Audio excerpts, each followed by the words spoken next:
Never been so quiet, the squirrels found a new hideaway. Tomorrow will never be the same. There is so much hope in our hearts.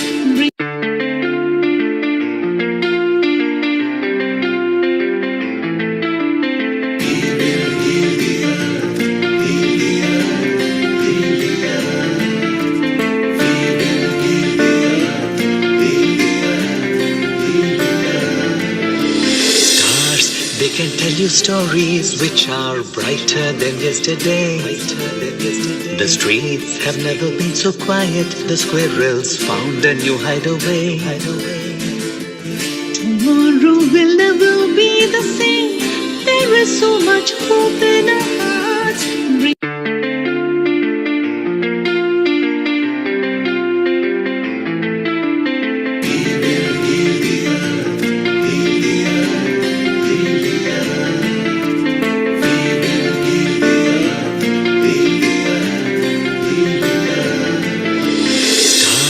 They can tell you stories which are brighter than yesterday.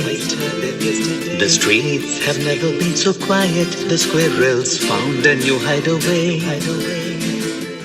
Tomorrow will never be the same. There is so much hope in our hearts.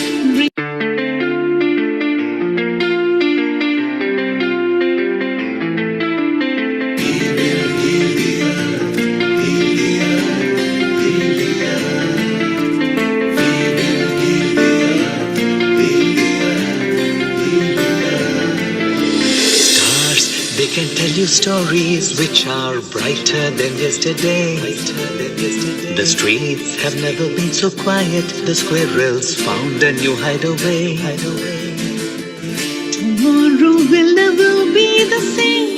There is so much hope in our hearts.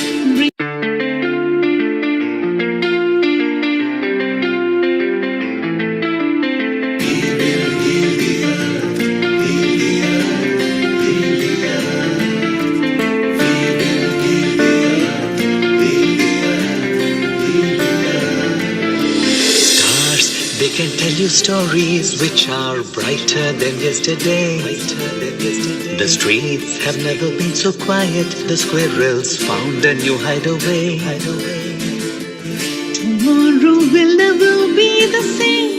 There is so much hope in our hearts.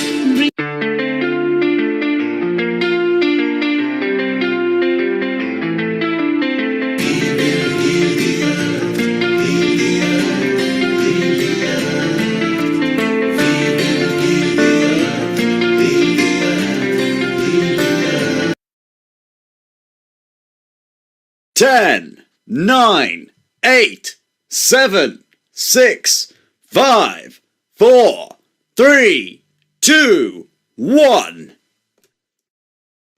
Namaste and welcome to the 170th episode of Healing Our Earth. Today is a very special episode. It's a yoga meditation episode and we have some amazing guests lined up. But just before we get started, let's take a couple of minutes to pray together. I will be doing the Gayatri Mantra. You are welcome to do whichever mantra you like. Om.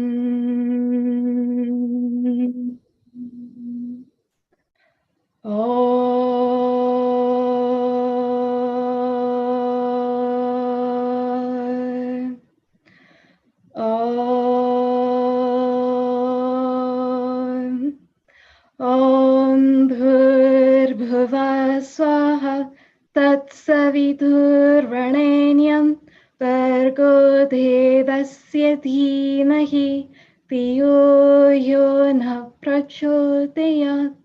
Om Bhurбhuva Swaha Tatsavidurvarenyam Bhargo Devasya Dhimahi Dhiyo Yo Na Prachodayat. Om Bhurбhuva Swaha Tatsavidurvarenyam Bhargo Devasya Dhimahi Dhiyo Yo Na Prachodayat. Om Shanti Shanti Shanti. So, namaste to all of our viewers. Today we will be doing a yoga and meditation session. I believe our first guest is already here with us. It is the beautifully talented Dr. Lakshmi Vyas, who will be joining us in just a second. Namaste, Lakshmi ji. How are you? Namaste, Riddhi ji. So nice to see you and so nice to meet you. Fantastic. And I'm so glad that you could join us for today's session as well. So I understand that you are from HFE, which is the Hindu Forum of Europe, and you have some amazing projects lined up as well. Your work involves a lot of inter-religious communication, which is absolutely amazing. So you are the chair of Hindu Forum of Europe and European Women's Faith Leader with Religion for Peace. You work with the European Council of Religious Leaders and several prestigious organizations in UK and Europe. You are a visiting professor at the American University of Sovereign Nations and former principal of Elphinstone College, Mumbai. You have authored 3 books and several research papers in reputed magazines and journals. And that is absolutely incredible. So I'd like to actually find out a little bit more about some of the work that you've done and the journey that you've actually gone on. So can you give us a few more insights? Well, it'll take a long time for me to, go through everything. But I came to UK in the year 2009, and that's when I was introduced to the Hindu Forum of Britain to begin with. And I slowly stepped up to the Hindu Forum of Europe, and I've been there in the European sector for nearly around 10 years now.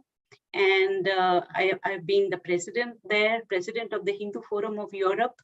And it is a wonderful experience learning the European system of the style of working, and learning different languages in different countries, and each country is different by its own self. So it's a history by itself. And as we proceed, I shall reveal a lot of information on how I managed to work in the European sector. Brilliant. And it really takes the notion then of Vasudhaiva Kutumbakam, being that the whole world is one family. You've done so many different interrelation projects, which involve vast numbers of people from different countries coming together for one solid purpose, bringing together a set of values. Yes, I do believe in Vasudhaiva Kutumbakam, and we are one. And especially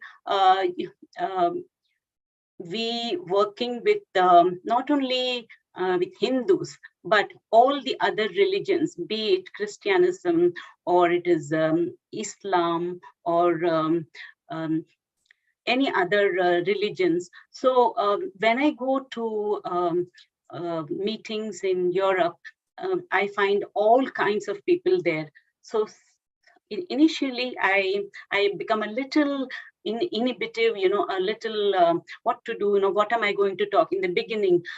So I used to be standing alone. I really had to pick up my guts and go and talk to people. So first couple of meetings were a little uncomfortable, but slowly I learned how to talk, how to meet with these people. If they don't know English, there is always a translator available. So things were very easy for me to talk with. And um, most of the European countries, especially when I go to the European Parliament, they were very friendly. And whenever they invited me for any meetings, they looked after me very well.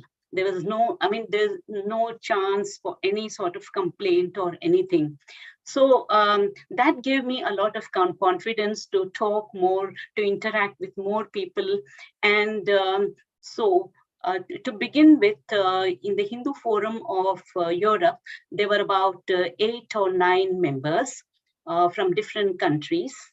If you want me to mention the countries, they are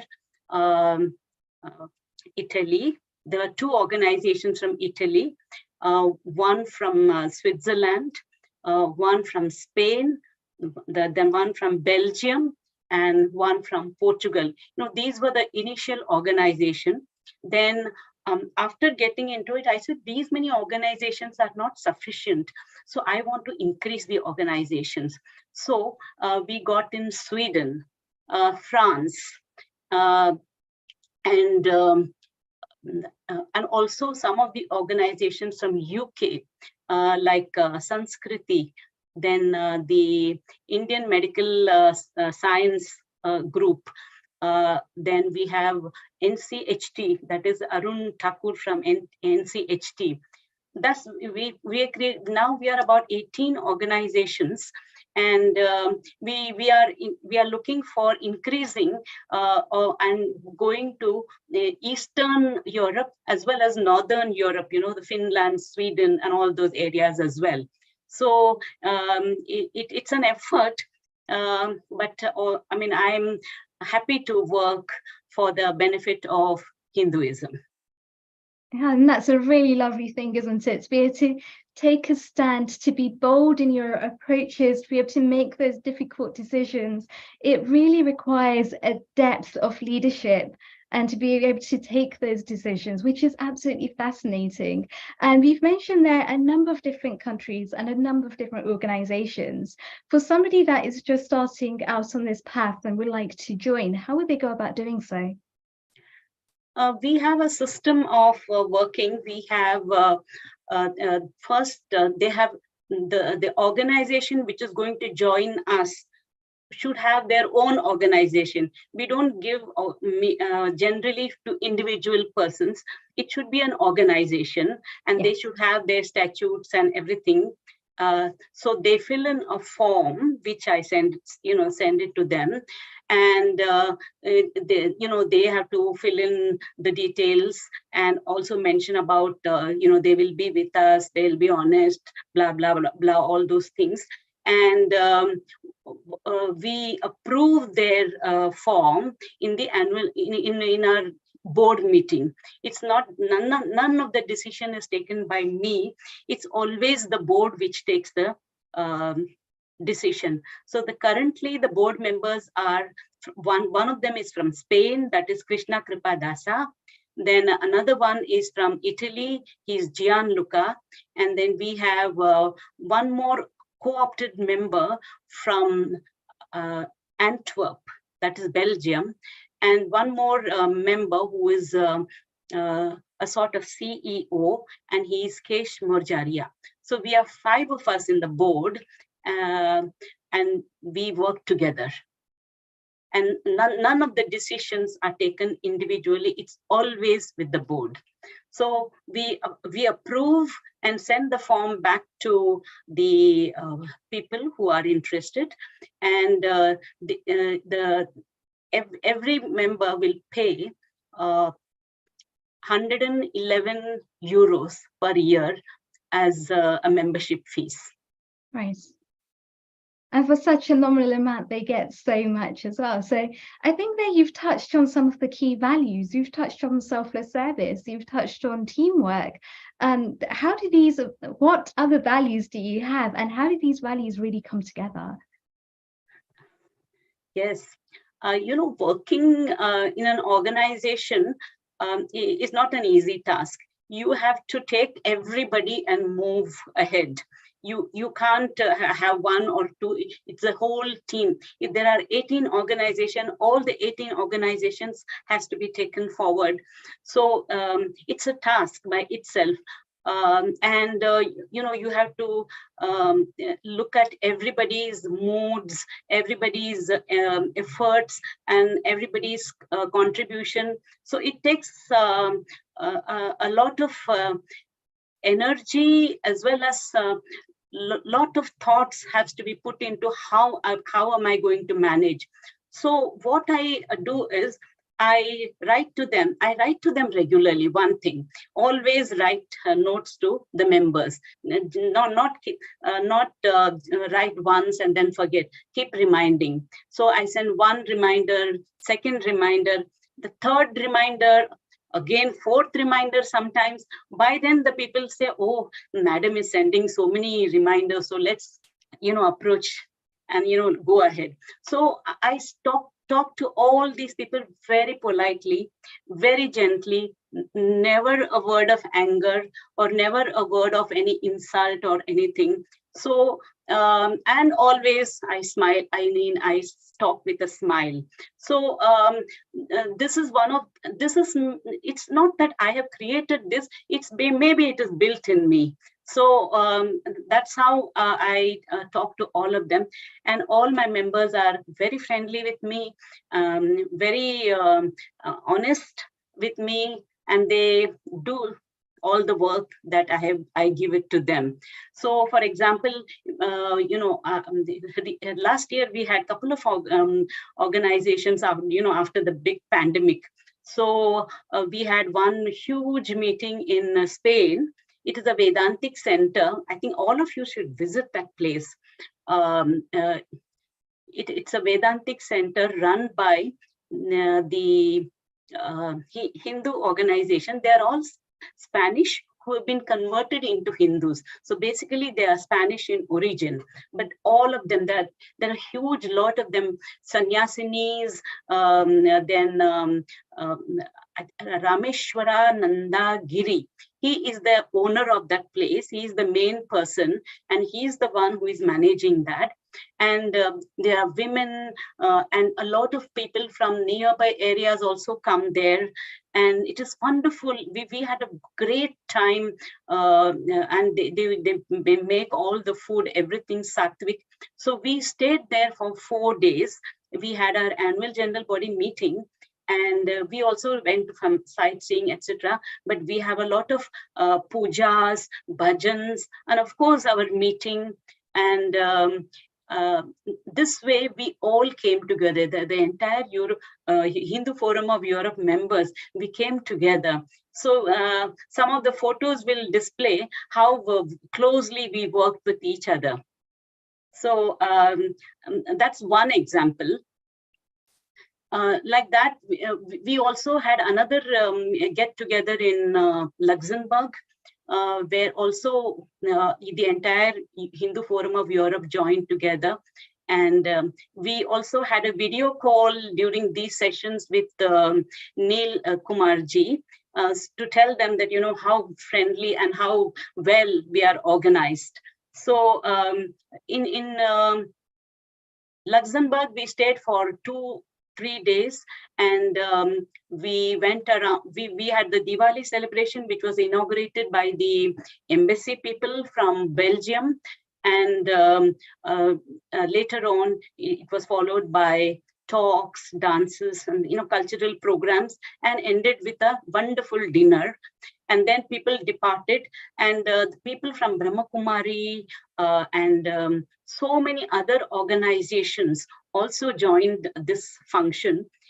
Generally, we celebrate this function in Parliament, in the European Parliament, but this time the hall was under renovation, so we couldn't do it. Next year, I'm already planning to have the Diwali in the Parliament in the month of October. And it's just incredible to see the spirit behind these events as well, to build up that rapport, to build up the whole teamwork, to build up a forward positive outlook on dharma and to be able to relate everything together in a way that unifies us, regardless of race, regardless of creed. It's just all of these universal principles which we bring to the forefront. So it's about really then being able to build that rapport and instant connections with everyone, right? Indeed. Incredible. And I'm just going to share some pictures. Just bear with me a second.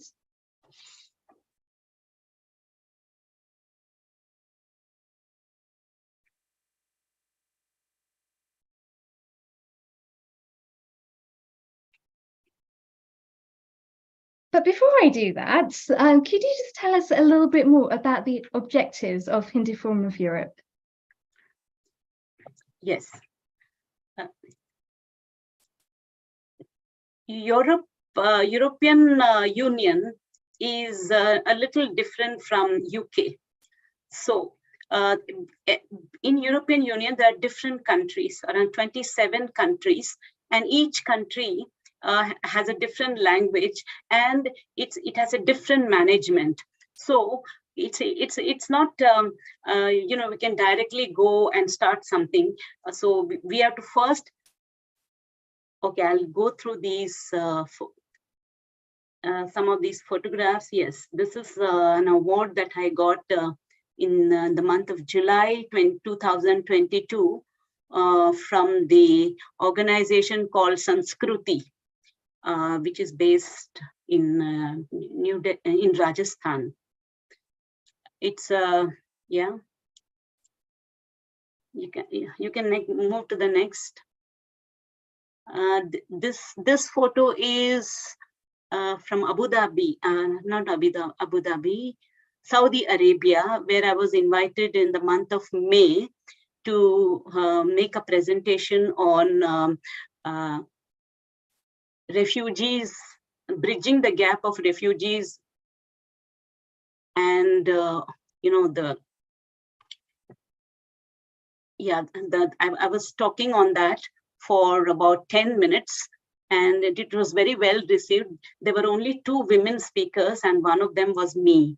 So, I mean, I was a little,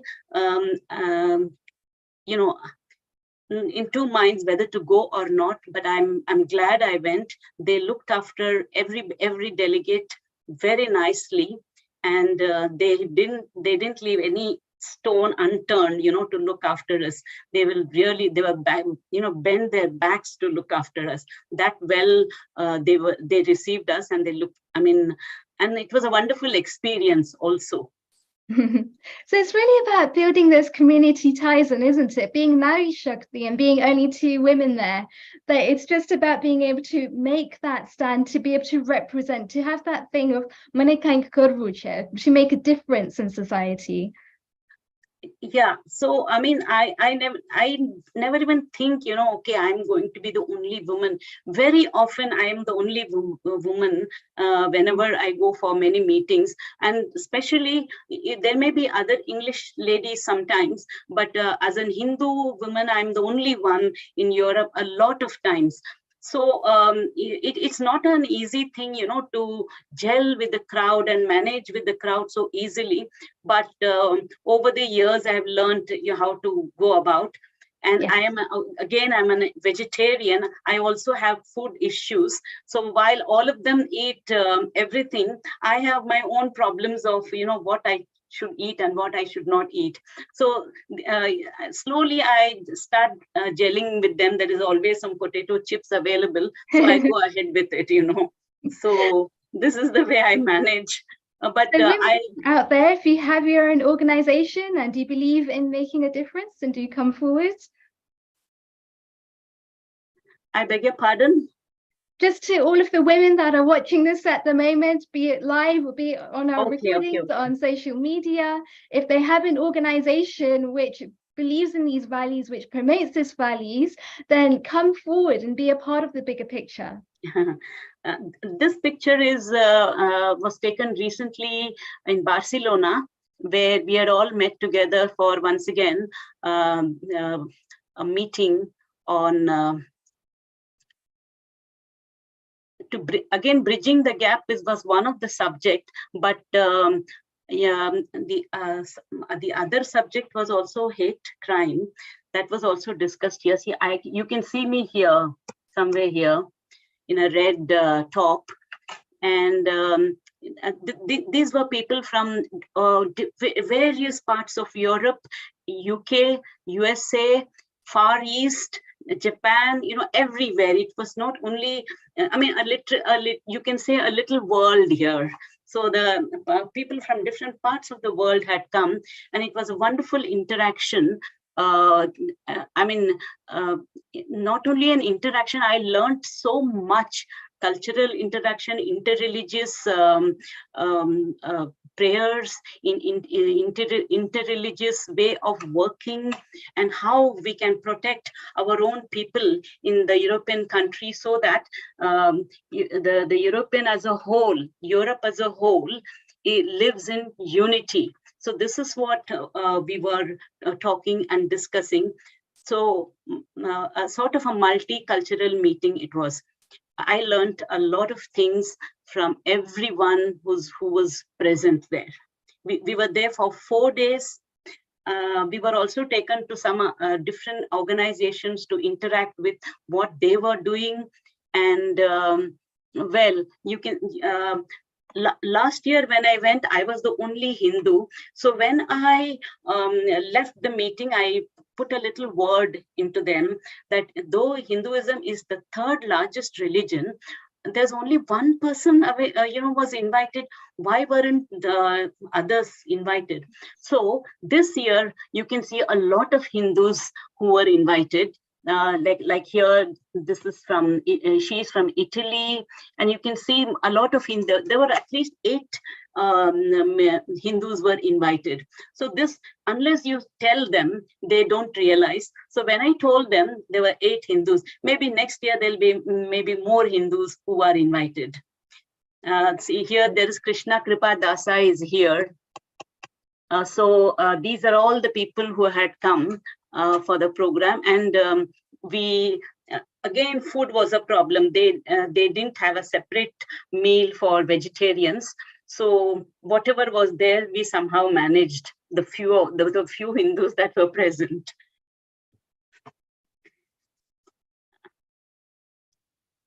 This is again an award that was given to me, Bharat Gaurav Award, in the month of July 2022, for the work and the various contributions that I that I've been doing for Hinduism, basically. This is the Universal Peace, Ambassador for Peace Award. This was given by the Universal Peace Federation. I mean, it was a real surprise for me, when I had gone. They casually invited me last month, or a year month. I think I got it in last month. They casually invited me. There's a meeting. Would you like, please join us?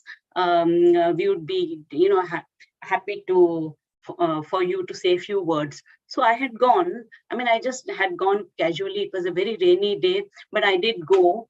And I had the surprise of this Ambassador for Peace. That award was given to me, and thank you for that. I wish to thank Universal Federation for this wonderful gift that they have given me. I cherish it. Thank you. And many congratulations to you as well. It's just a testament to the hard work and dedication that you're putting in for Hindu Dharma. This is in Spain, in the Peace Center. So you can see that there are sannyasinis. Then I'll try to find out. I think these are all our members who are standing at the back. And this person, he is the owner of that place, Swami Rameshwarananda Giri. He's the one who had the founder member and who made this organization.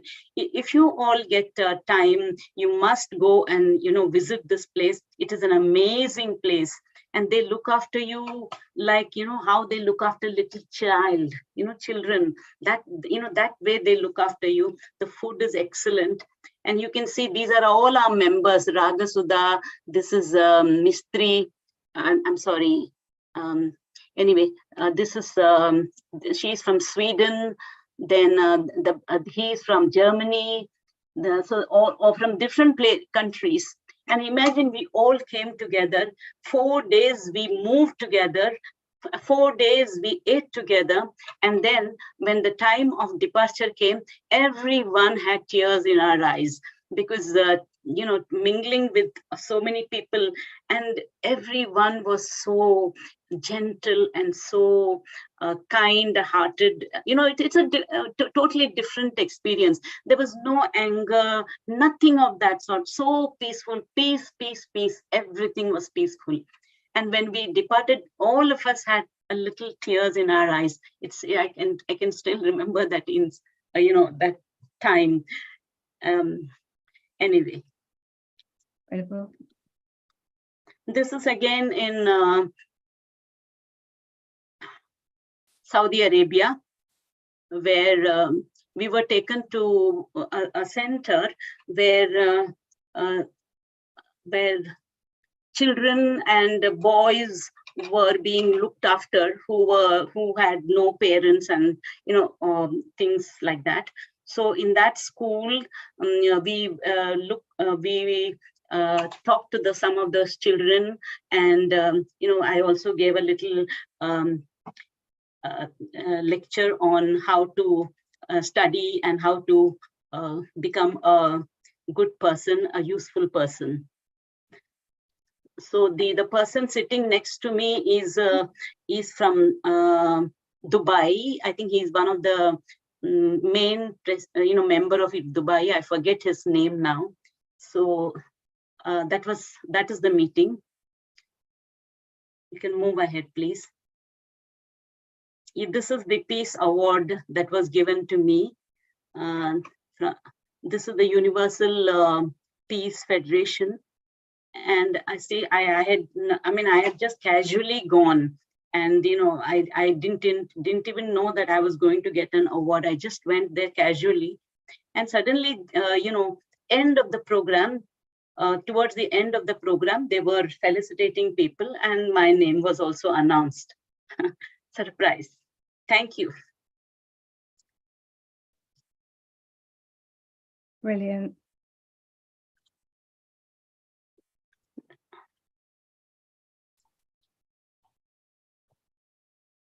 So Lakshmiji, it's just been thank you very much for putting all those.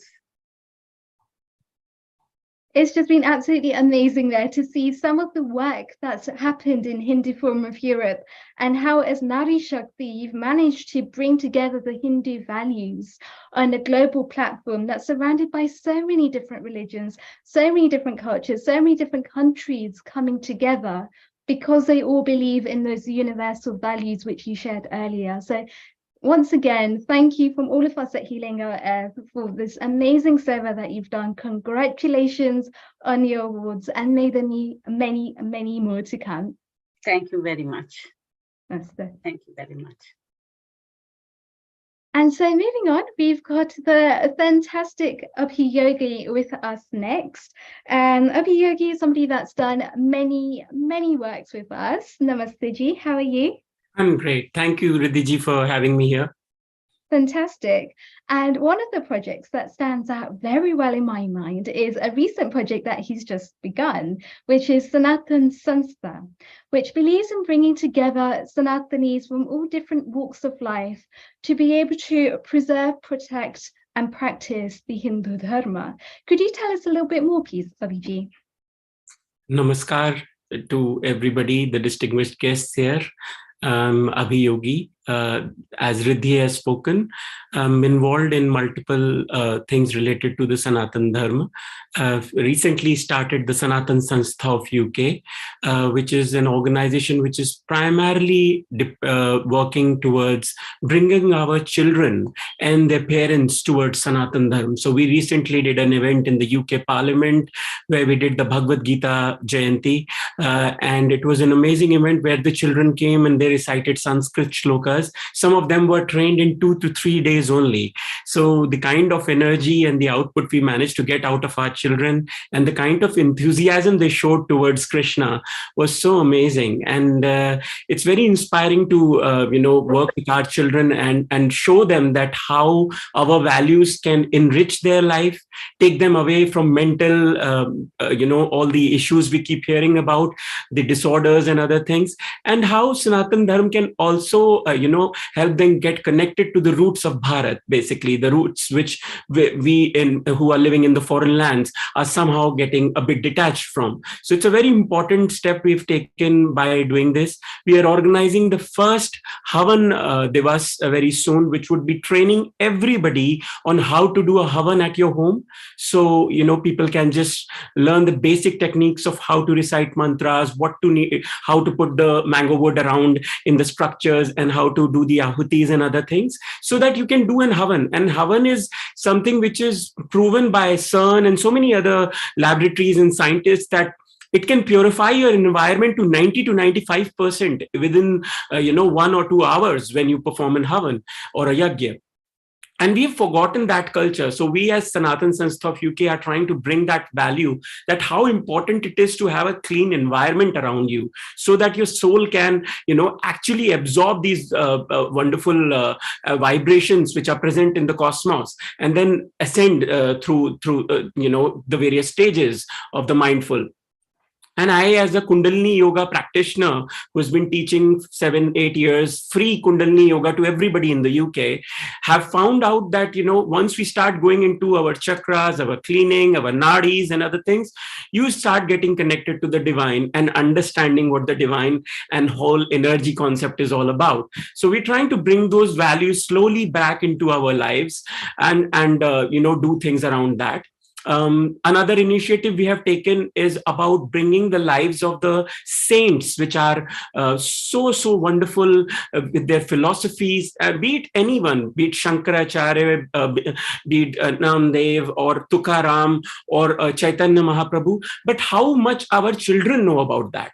Very less, right? And they are not even being told by their parents. So we are taking a step to do events related to our sons. So we're focusing on Adi Guru Shankaracharya, and Riddhi kindly has agreed to support me in that as well. And she would be presenting some presentations on Shankaracharya. Again, we will be doing some work with the children to get them involved and make them understand what Adi Guru Shankaracharya ji was, how his philosophies could unify a bifurcated divisional mindset at that time and bring people together through the philosophy of Advaita, right? So we need to bring those values back into our children's lives, the parents who need to do more. So this is what Sanatan Sanstha is all about.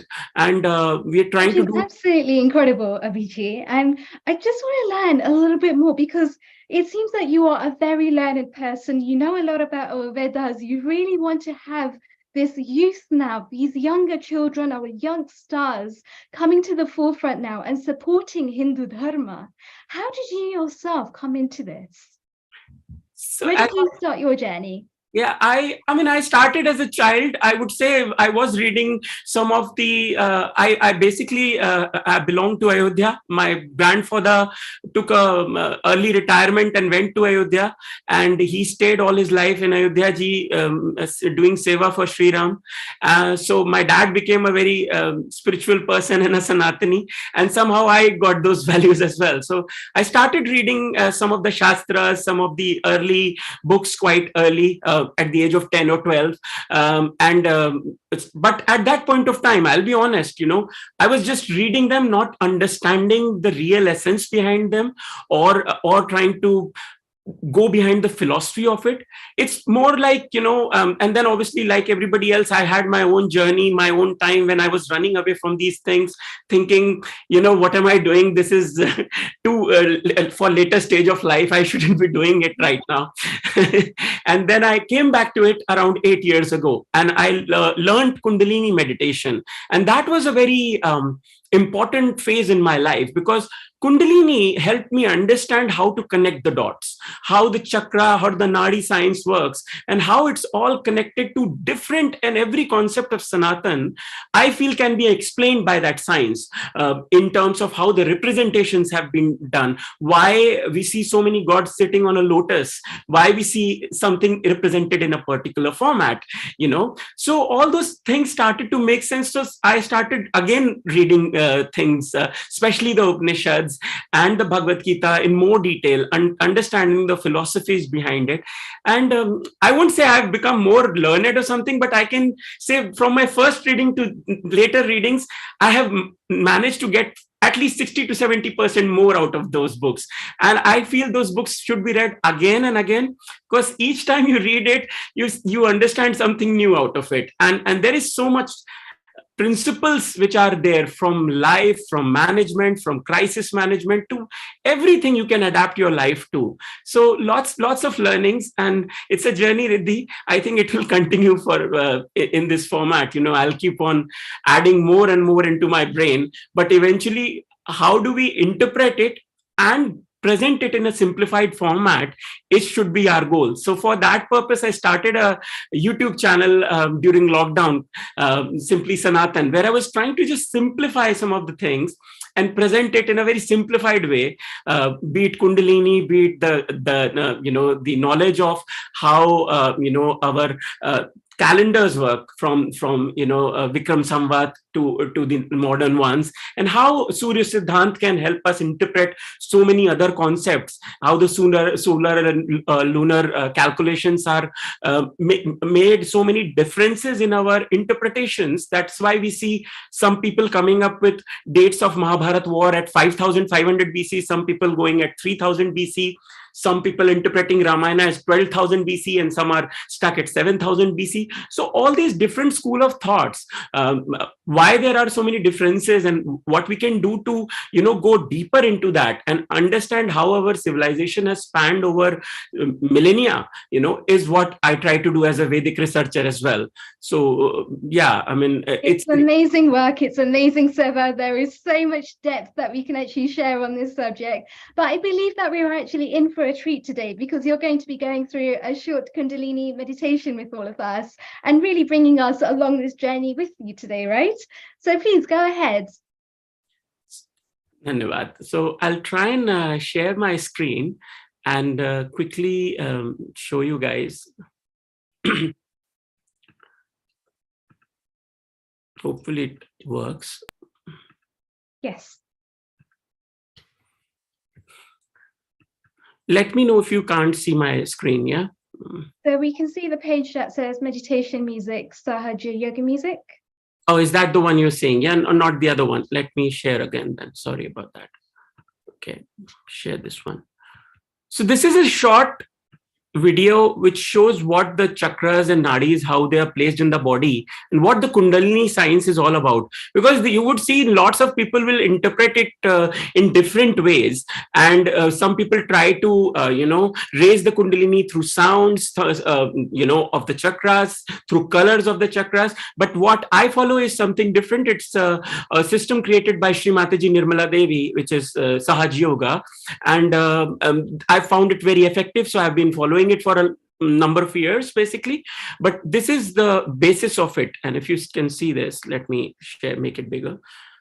So in our body, as you can see, we have at the 7 chakras and the 3 nadis, basically. the 7 chakras, Muladhara, Swadhisthana, Nabhi, which is Manipura, and then Anahad, the heart, and then Vishuddhi, Agya chakra, and then on the top, the Sahasrara. The 7, what basic way I can define it for you are, these are nodal centers where our nerves endings are meeting, and hence they are creating energy centers. So these energy centers are also governing multiple organs in our body.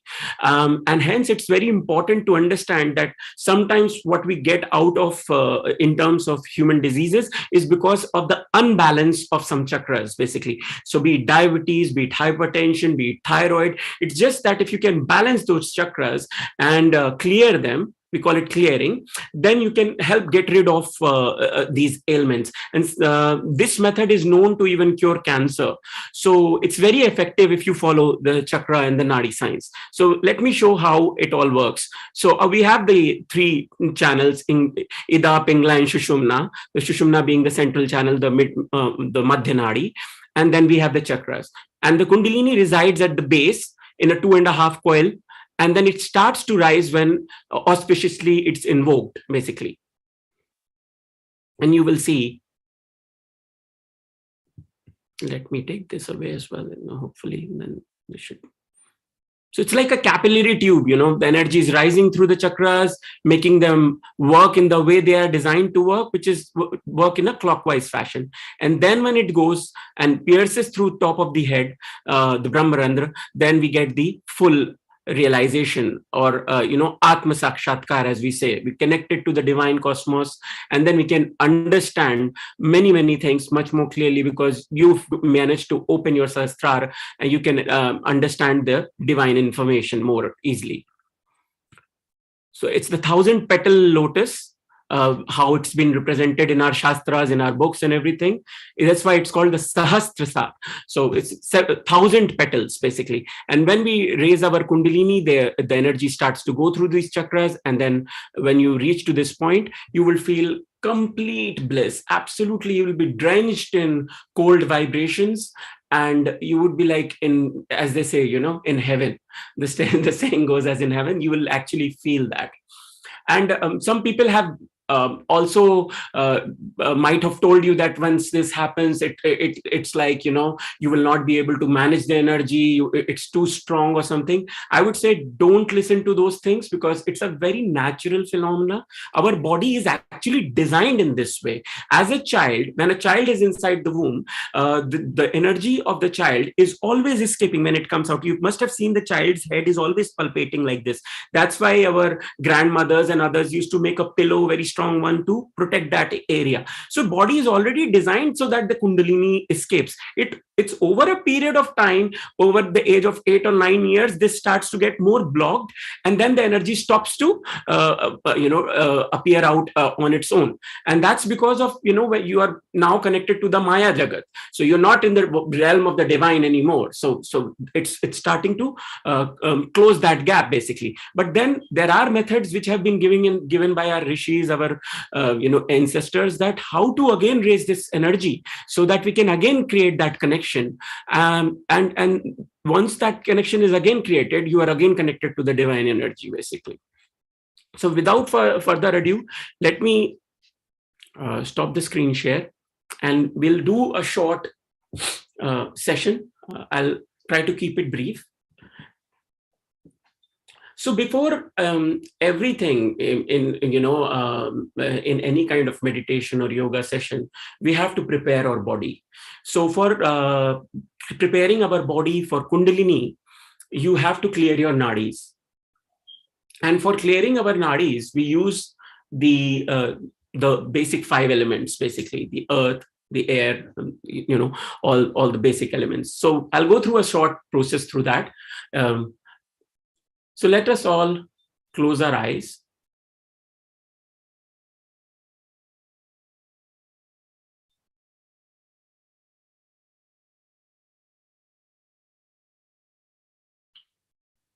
Put both your hands on the ground. If you're sitting on a chair, no problem.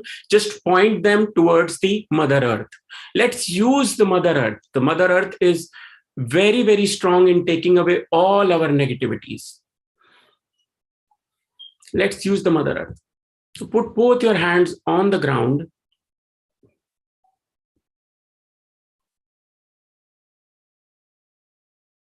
And Kundalini energy is nothing else but the mother energy. It's a primordial energy present in all of us. And it's supposed to nurture us like a mother. So we can auspiciously ask the mother energy, "Oh, Divine Mother, please clear my channels. Take away all the anxieties, the worries, and bring me into the balanced state." Now, you must have heard about the Ida Nadi and the Pingla Nadi. So I'll mention them as left and right channels as well. So the left channel, what it does is it takes you towards the past. So in our day-to-day lives, we meet a lot of people. And you must have seen some of them are always talking about the past and some are always talking about the future. And that happens because of imbalance. So people living in the past are more living in the left channel. They are just stuck in their past, the glories of the past, what they were and how they have suffered and other things. And some are always talking about the future. I'll be doing this, I'll be doing that, I'm doing that, I'm buying that 5 years from now, and all that. What we fail to understand is the present. Vartaman is where we all need to live. And that's when you start to enjoy this beautiful creation called the earth, which Paramatma has given us as a human life. So it's very important we clear our left channel first. So for that, I'll take my left hand, put it back on the lap, and keep the right hand on the ground so the energy can flow into the Mother Earth. Oh, Divine Mother, please clear my left channel. In the Shastras, the left channel has been represented with Mata Mahakali.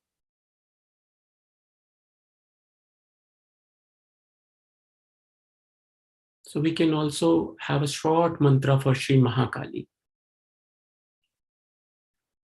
Om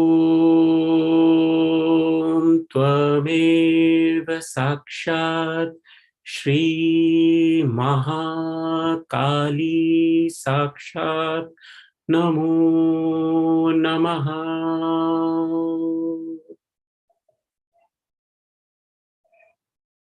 O Divine Mother, please clear my left channel. Take me from the anxieties and worries of the past to the balanced state, to the Shushumna Nadi.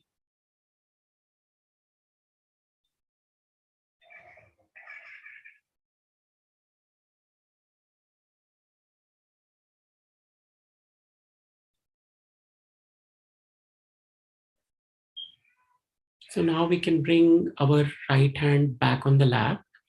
Now we're going to clear the right channel, and we're going to take our left hand like this, raise it in the air like this, like a funnel, so that we now use the air element to dissolve all the negativities we have accumulated in our right channel.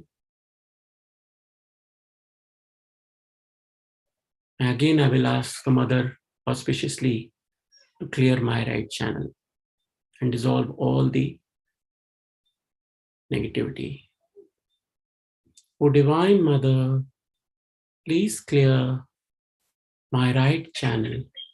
Take me away from the anxieties and worries of the future and bring me into the balanced present state. Breathe easy.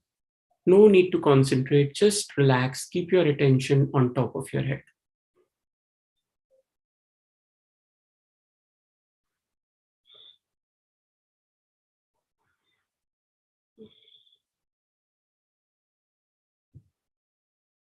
O Divine Mother, take away all the anxieties and worries and dissolve them into the thin air.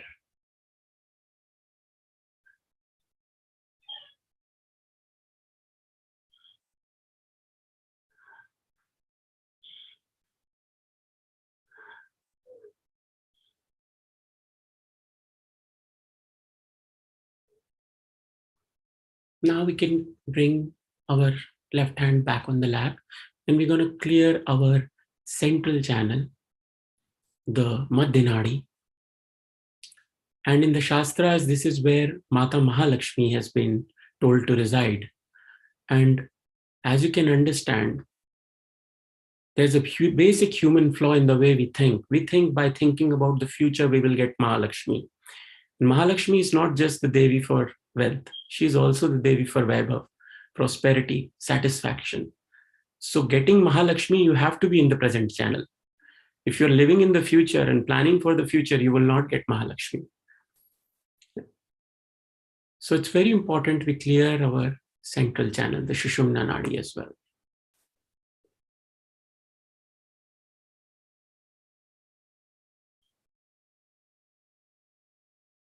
Om Tvameva Sakshat Shri Mahalakshmi Sakshat Namo Namaha.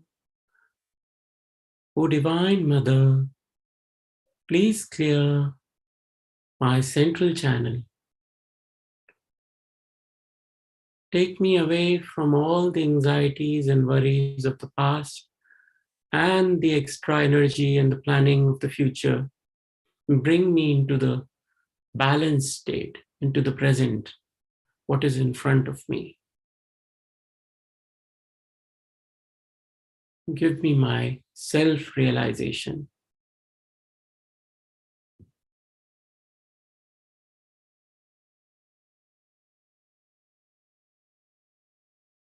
So now we can also do something called the Nadi Shodhan Pranayam. It helps to clear the nadis quite effectively. What I will do is, I will take breathing from my both nostrils. So I'll breathe in from the left side 3 times and inhale and exhale. And similarly for right channel, inhale and exhale. And then from both the channels, inhale and exhale. And that brings more of the prana energy, prana vayu, into the whole process. So let's start. Let's take in the 3 breaths from the left nostril and then inhale and exhale.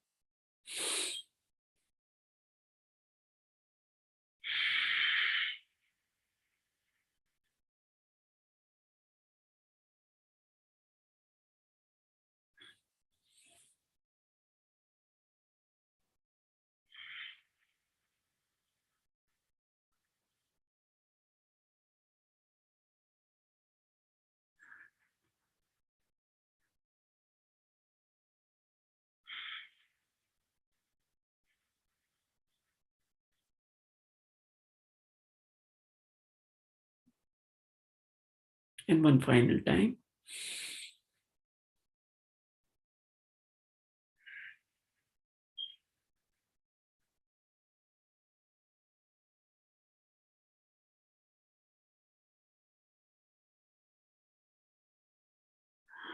Now from the right one.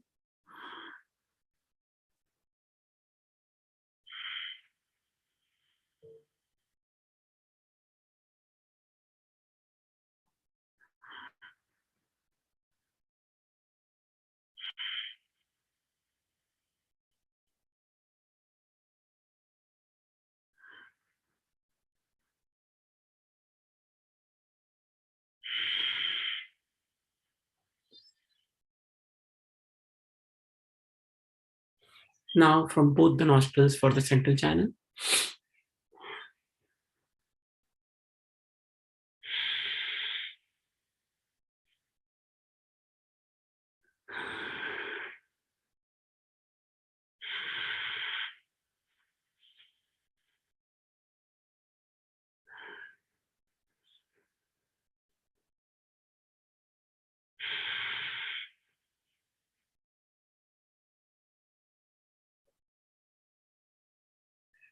O Divine Mother, please clear all my nadis and help me awaken my Kundalini energy and connect it to my Sahasrara at the top of the head. Bring me into the divine, cosmic, blissful state. So I'll put on some music, and all we have to do is just keep our attention on top of our head and just stay in silent meditation for the next 2-3 minutes. I'm sorry if I'm running over time.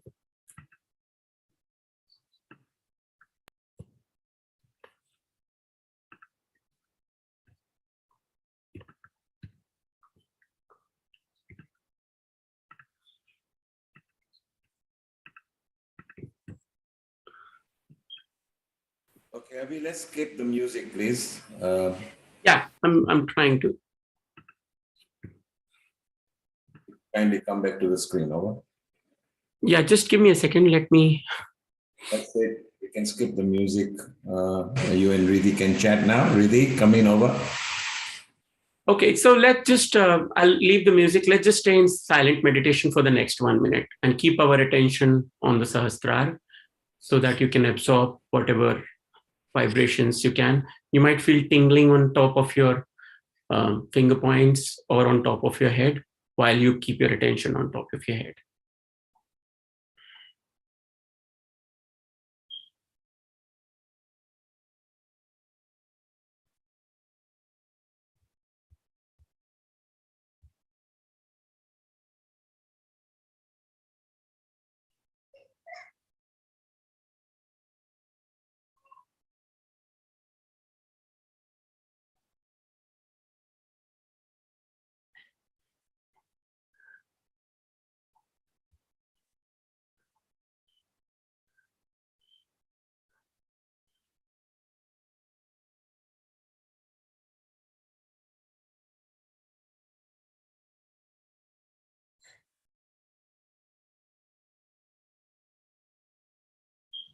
Now you can slowly rub your palm, put it on top of your eyes, and slowly open your eyes.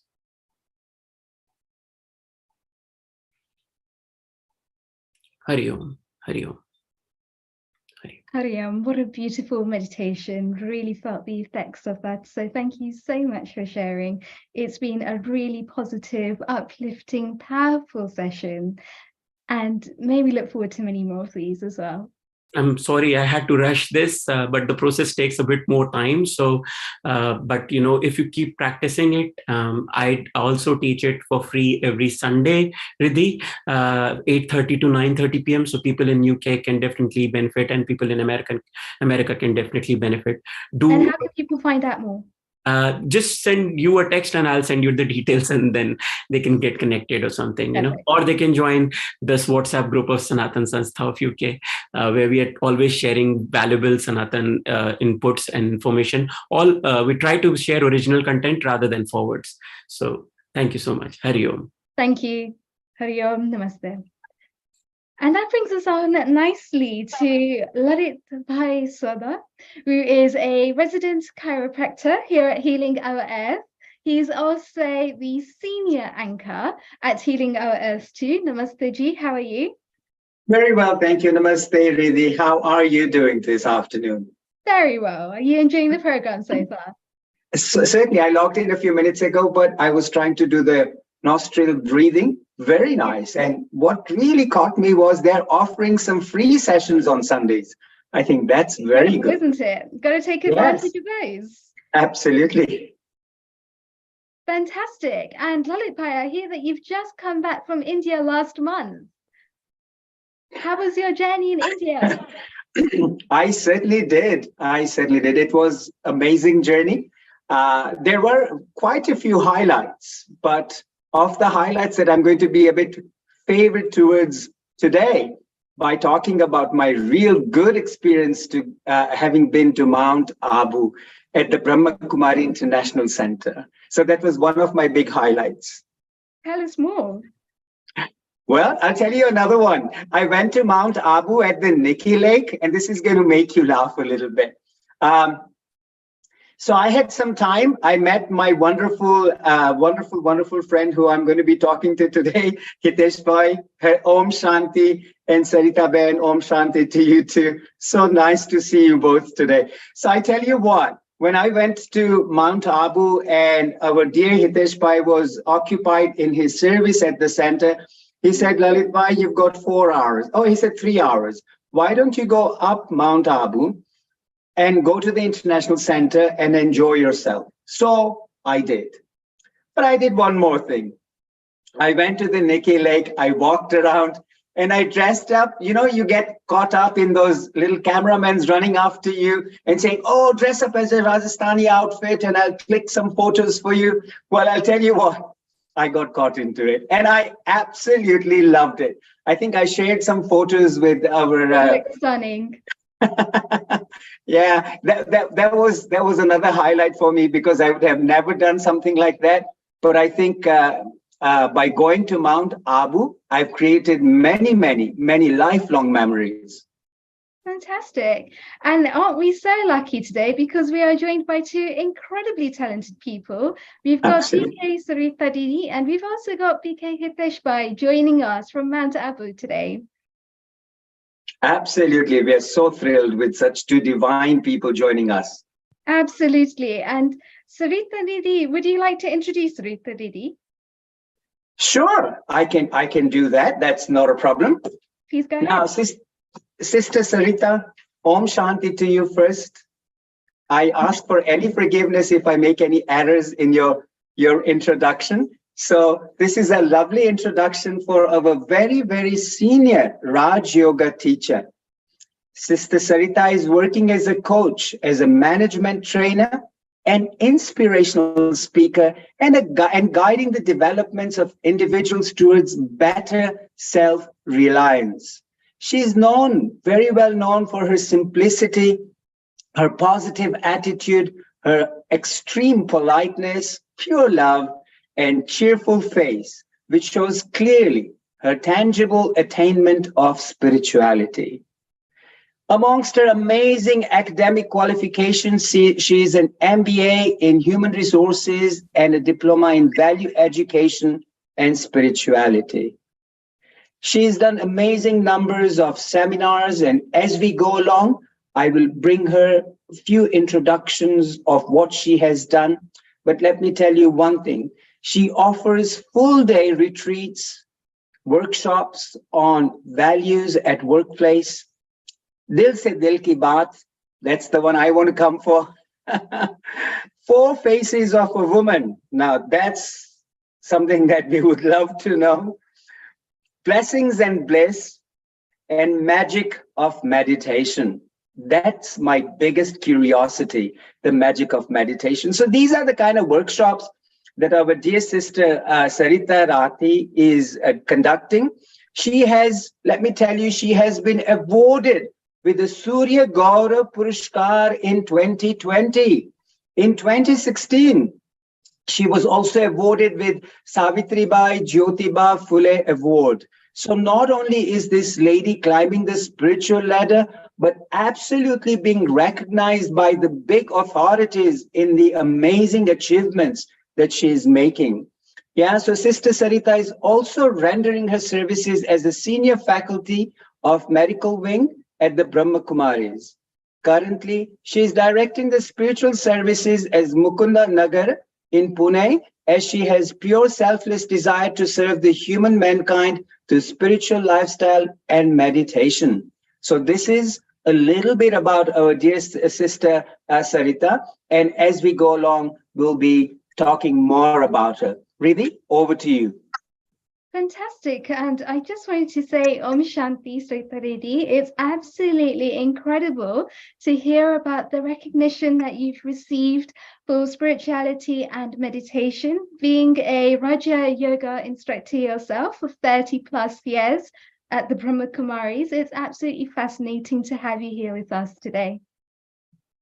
Yeah. And I'll let Lalit Bhai start with the first question. Sister Sarita, once again, Om Shanti to you. I actually missed out on meeting with you because I had a selfish desire when I was in Mount Abu to spend all my quality time with the one person that I wanted to, and that was Brother Hitesh. So I did that. But I'm sure next time I'm really wanting to meet you after all that I've heard about you. Sister Sarita, I can't hear you. Oh, can you hear me now? I can hear you now. आपका ओ सुन गया, बिल्कुल सुन गया. Okay, Sarita Didi, आपको एक first question. Yeah. I absolutely, when was going through your introduction, loved the full day workshops that you're doing. And what really amazed me was, I'm going to save my personal question towards a little bit of an end, but the four faces of a woman by nature, Nari by nature, is a very difficult personality to analyze. So tell us about these four faces of a woman. This is a very beautiful workshop. Actually, this awakens the power in women. Many times, today's women, those especially those who are working, they are burned out, stressed out.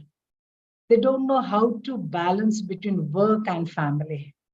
And so there is something like they want to achieve more, they want to prove themselves, but somewhere they are missing something. Like they are missing sometimes what we can say family love, they are missing self-love. Sometimes they are in competition, somewhere they are comparing themselves with others at the workplace.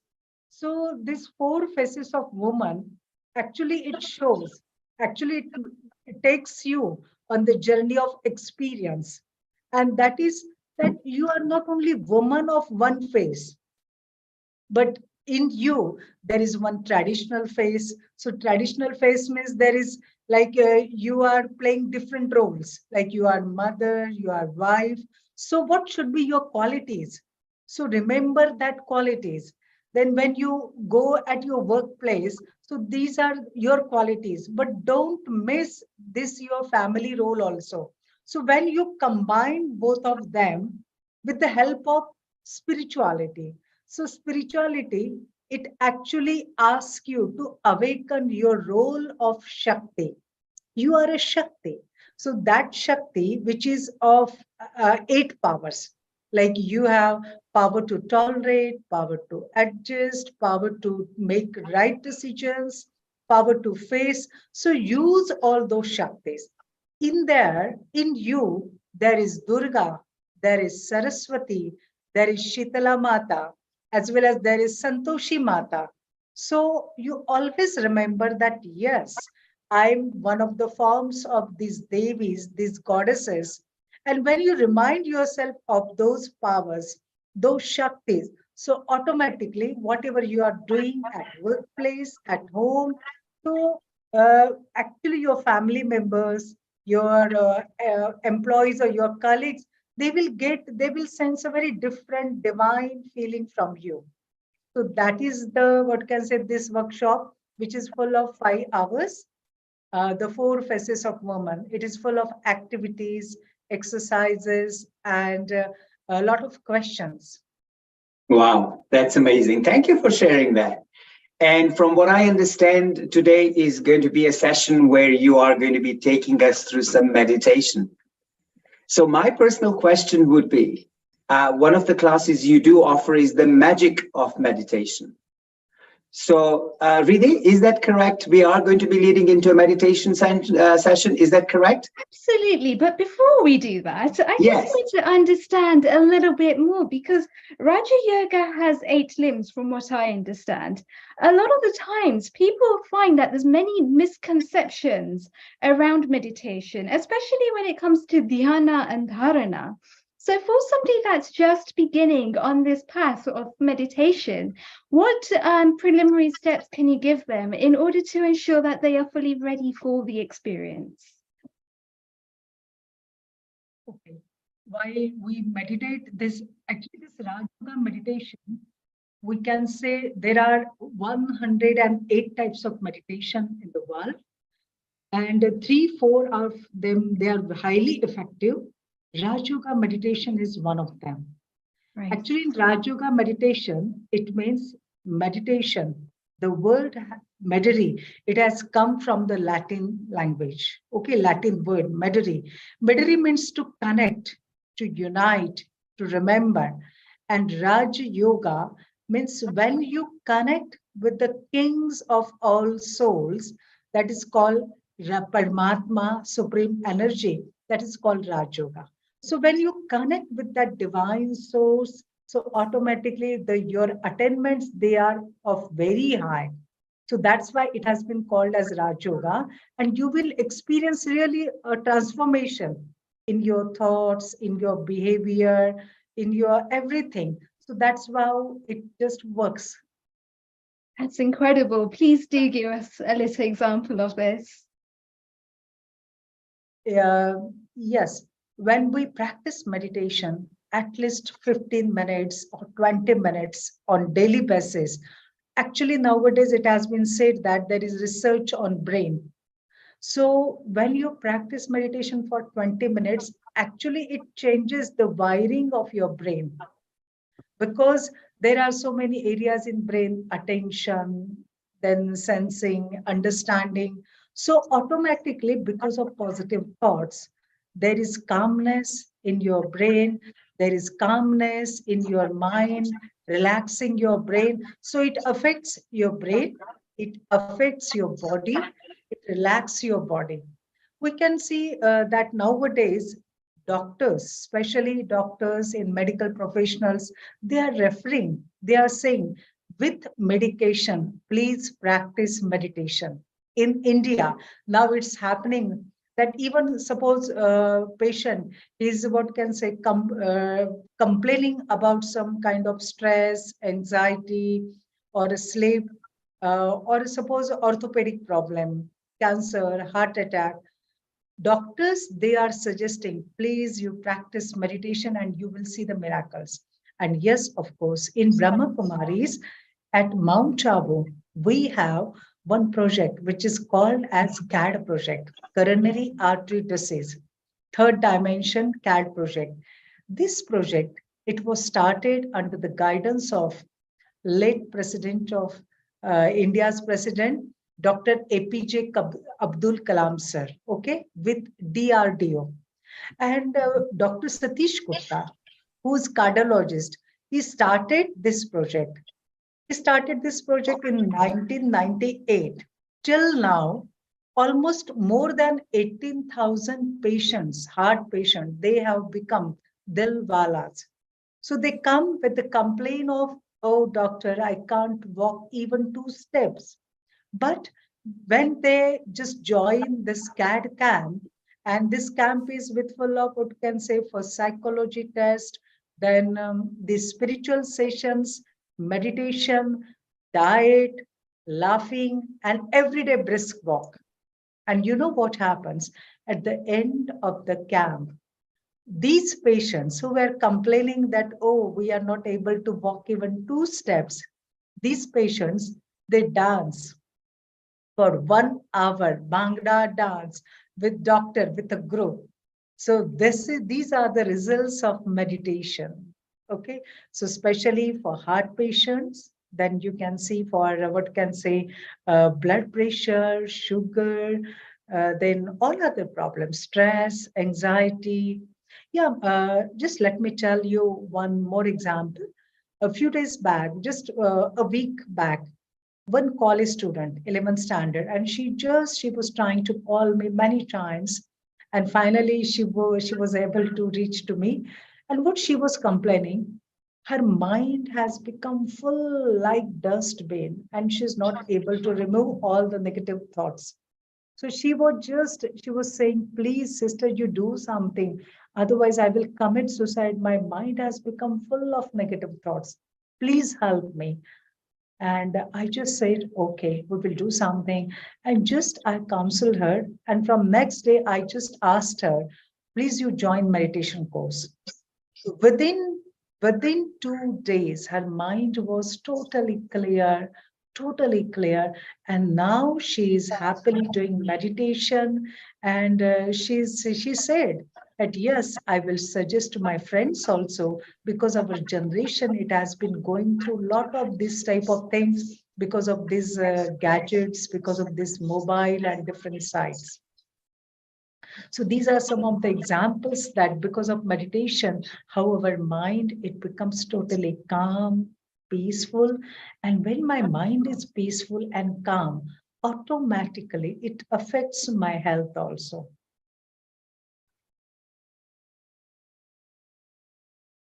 And that's just so wonderful because you've got the 5 koshas. So the mind and the body are very much interrelated to the way that we're breathing, to our energy as well. So everything is practically one, everything is one being.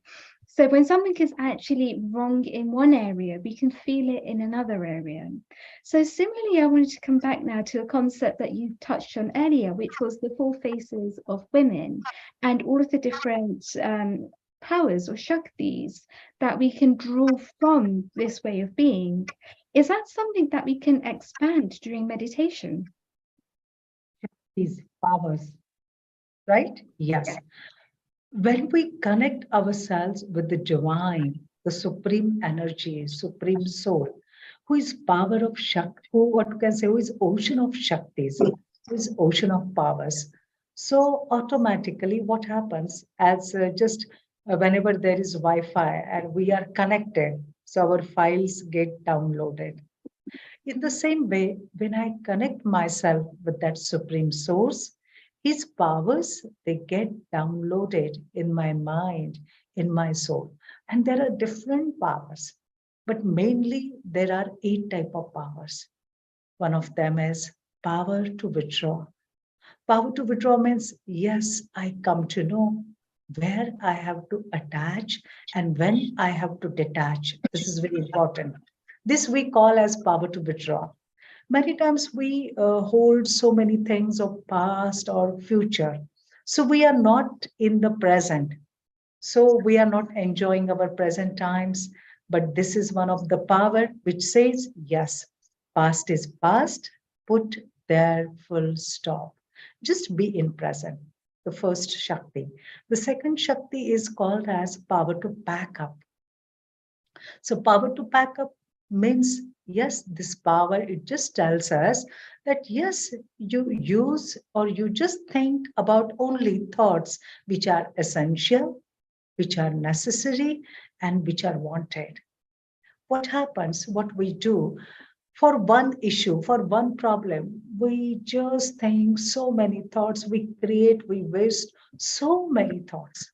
For one issue of child, parents, they spend so many energies, so much discussions.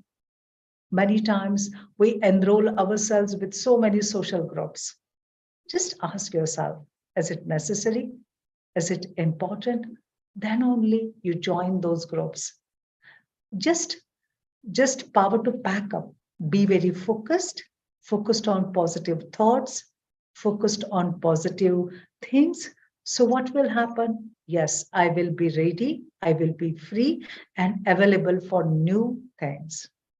The third Shakti, which is called as power to tolerate. This power is also very important.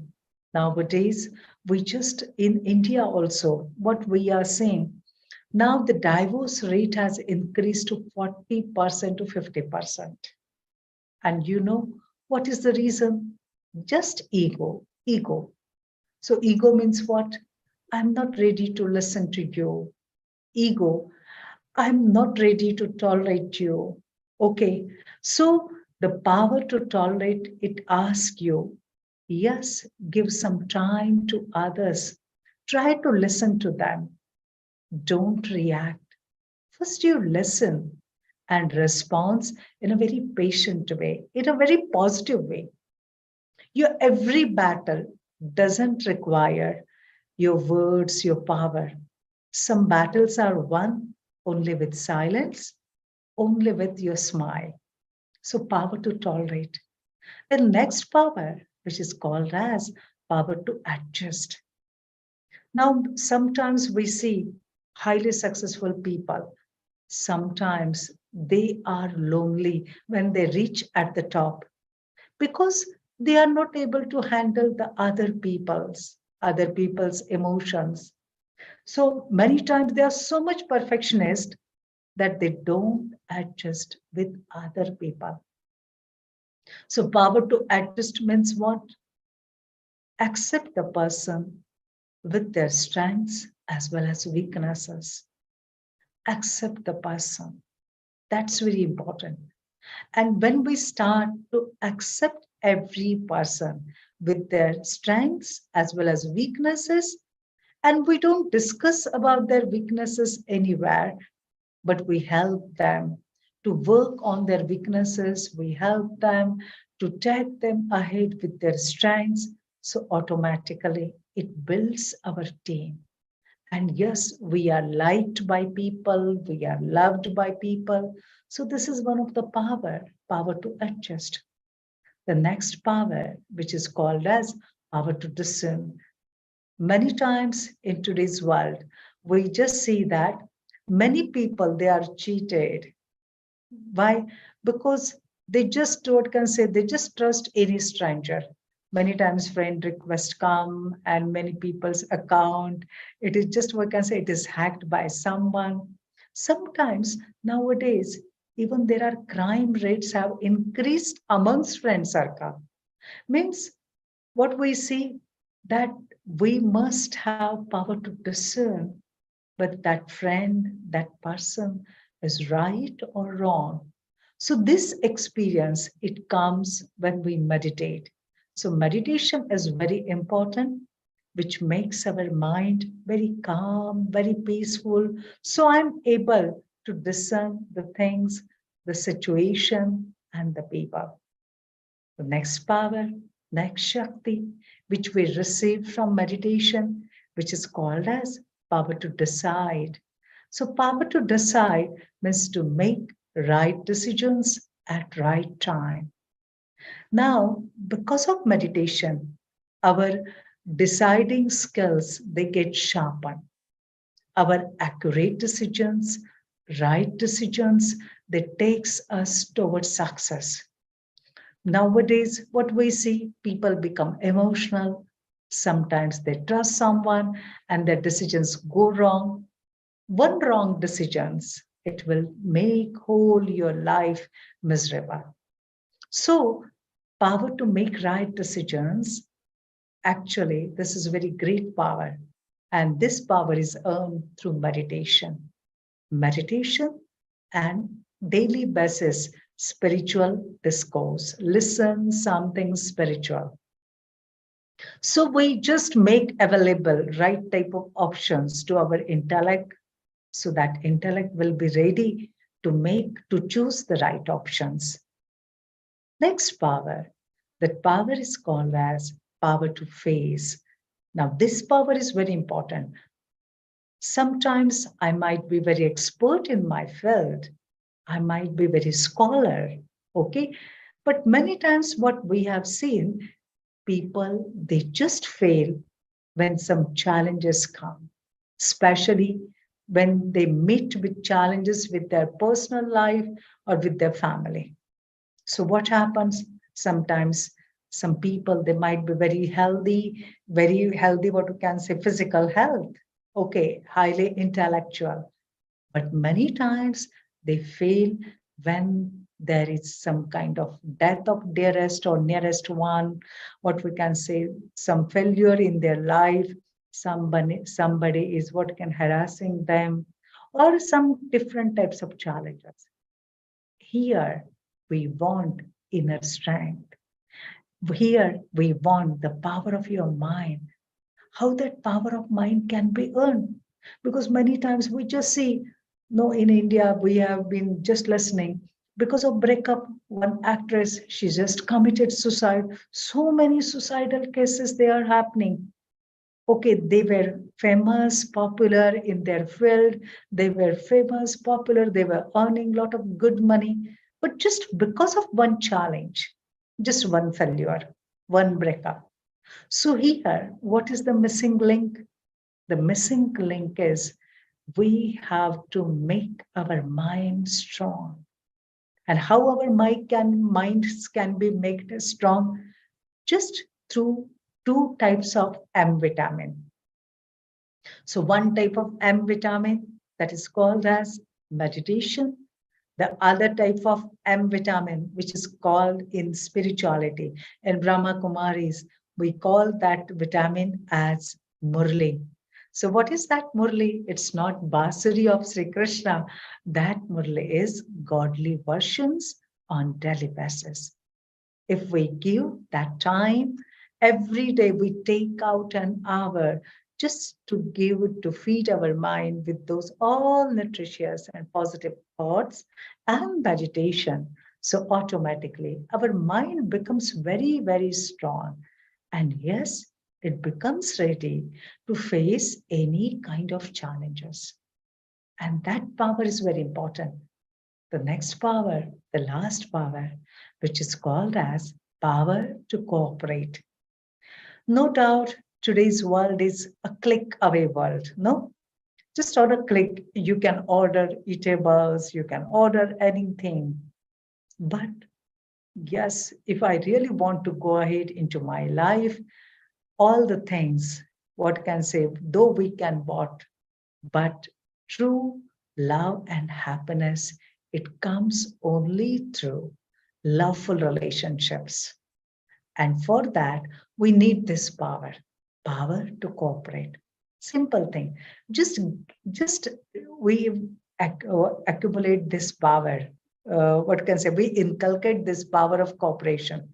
Just give cooperation and receive cooperation.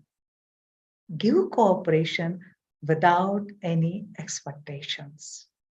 Just go on giving, giving, giving. And what you will find, yes, you will be receiving blessings from all directions. You will be receiving cooperation. So this is a wonderful power, power of cooperation. So these are 8 powers. And of course, there are 2, 3 more powers, like power of self-realization, power of transformation. So these type of powers which we receive through Raj Yoga meditation. So if we practice meditation on daily basis, so day by day, we just realize, yes, I'm progressing towards these powers. That is absolutely incredible, Deepthi Saritaji. Thank you so much for sharing. It's been absolutely incredible insights. Lalitbhai, what did you think? Well, when I listen to anything about meditation, my ears just go, whoa. So all these powers to generate, powers to help ourselves, I think it's just phenomenal. I love the 2 M's, the meditation, the Murli. It's amazing. And I think those 2 vitamins are lacking in modern day society.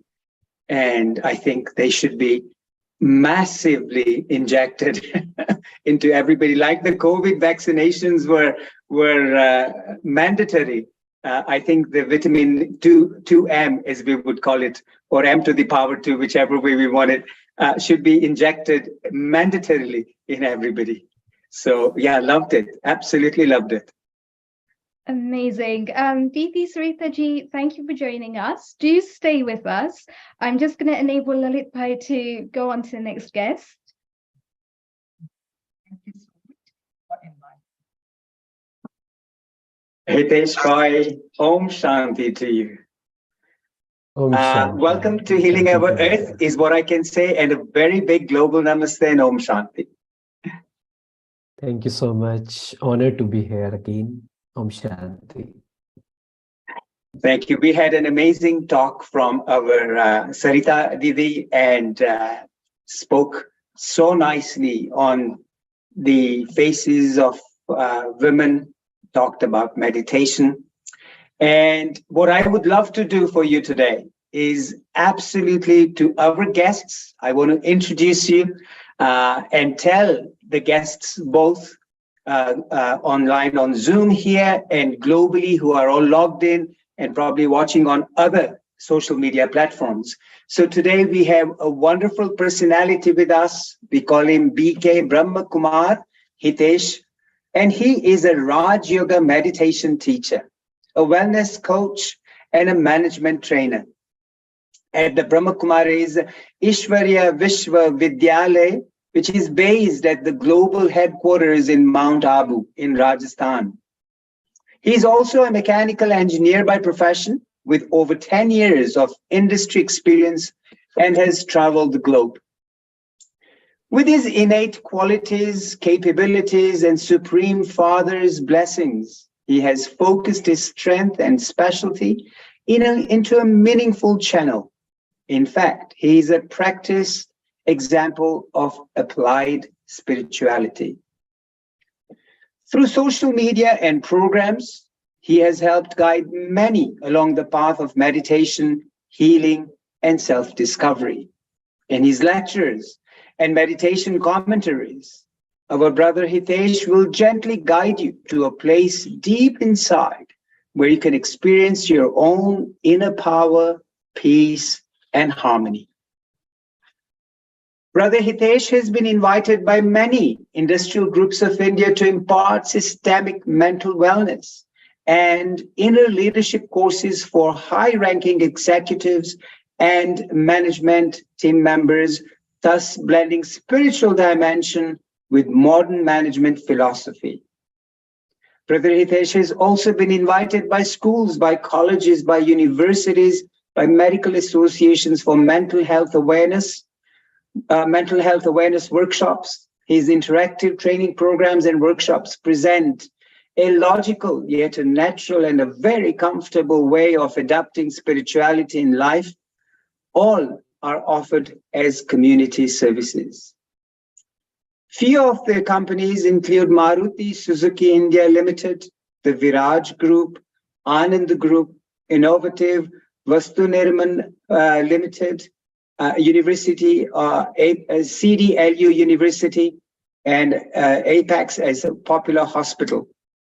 He speaks on a wide spectrum of themes such as stress-free lifestyle, mental health, mental health at workplace, leadership skills, emotional intelligence, students' mental well-being, living values, exploring inner powers, self-management, harmony in relationships, and the topics go on. So we have none other than a very popular personality at Mount Abu in the Brahma Kumaris, not just at Mount Abu, but internationally, our brother Hitesh Tuteja. Welcome on Healing Our Earth, Hitesh ji. A very warm welcome from Healing Our Earth, but also a warm welcome from myself. Om Shanti. Thank you. Thank you so much. Thank you so much for such a detailed welcome introduction. So yeah, thank you. Okay, wonderful. Today, one of the things I really want to make sure that the audience get is again something very similar to what Sarita Didi said, but we're going to talk from a different perspective on meditation. Before we get onto meditation, there is a certain amount of energy that a person gets surrounded with. What's going in the inside world of a human being is an aura that is surrounding them. Is that something that we are matching with our thoughts? Is that correct? Yes, our thoughts starts to create our aura, our energy fields. What we feel, what are our emotions, it all starts with what we are thinking. So if we improve our thinking, thought process, if the thoughts are more elevated, more positive, then it is going to transmit to our emotional health, emotional body, you can say, the light body, you can say, the energy circle around us, the aura which you are seeing. So yeah, it's an energy only, and it starts radiating to in our aura as well as the people, as well as ultimately to the whole world. So if we are getting something not so good events in our life, if we are attracting some bad relationship issues, it means the problem, the issue is, we can say that it is starting with our thought process. So if we can improve it, if we can purify it, then our aura is going to become like that. How interesting. And also there is another mind-to-mind connecting thing that is a question that I want to ask you. You know, when people say, when two people meet, whether it's an introduced date or on a dating, wherever they want to meet, people meet, and not just on a dating concept. I'm talking about when people meet and they connect. Yes. And they click. So the word here is the clicking word. What is happening in that click or that connection where the two people say, I connected with him or her? Yes. See, it's all about our past relationships with that person.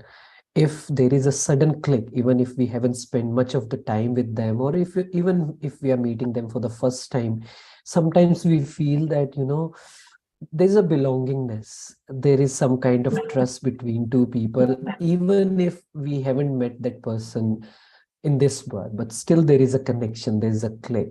And the reason is this only, that we have, if I say in the other terms, it means that the karmic account which we already have, is very positive. The investment is very much positive. Maybe we have done something good for that person, we have thought good about that person, or some good deeds I have done or the other person have done. Overall, it was a very good relationship in my previous birth. That's why I feel that sudden click, sudden belongingness with that person. So that mind-to-mind connection, that synchronicity, that connection is there, that pure connection is there. You can't explain, there's no logic to it. But the real reason is that somehow I have created pure vibrations for that person, consciously or unconsciously. So with meditation, when we here in Brahma Kumaris, we practice that we have to create powerful, pure thoughts for every single being of this world, every single soul.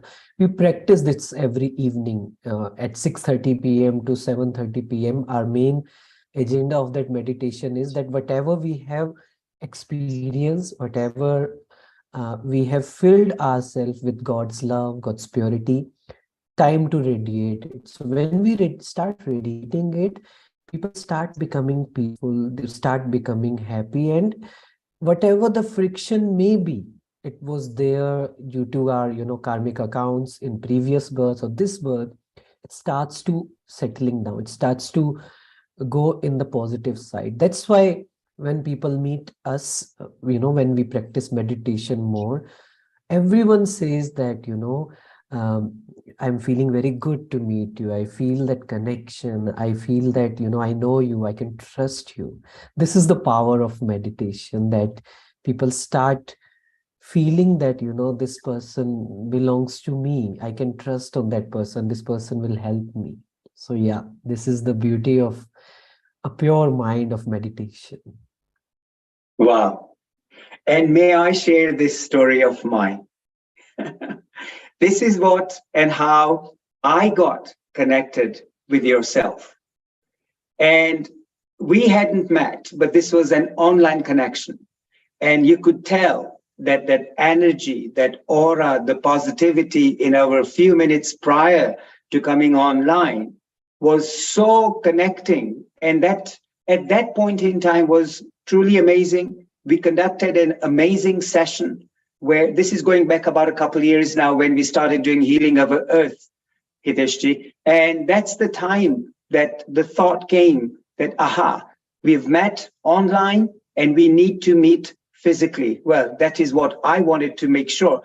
And that is what, ladies and gentlemen, that connection, that mental peace, that aura that could be visible, that I felt with our brother Hitesh was so strong that yes, whatever he said today is exactly what a person who's practicing yoga and meditation exhibits.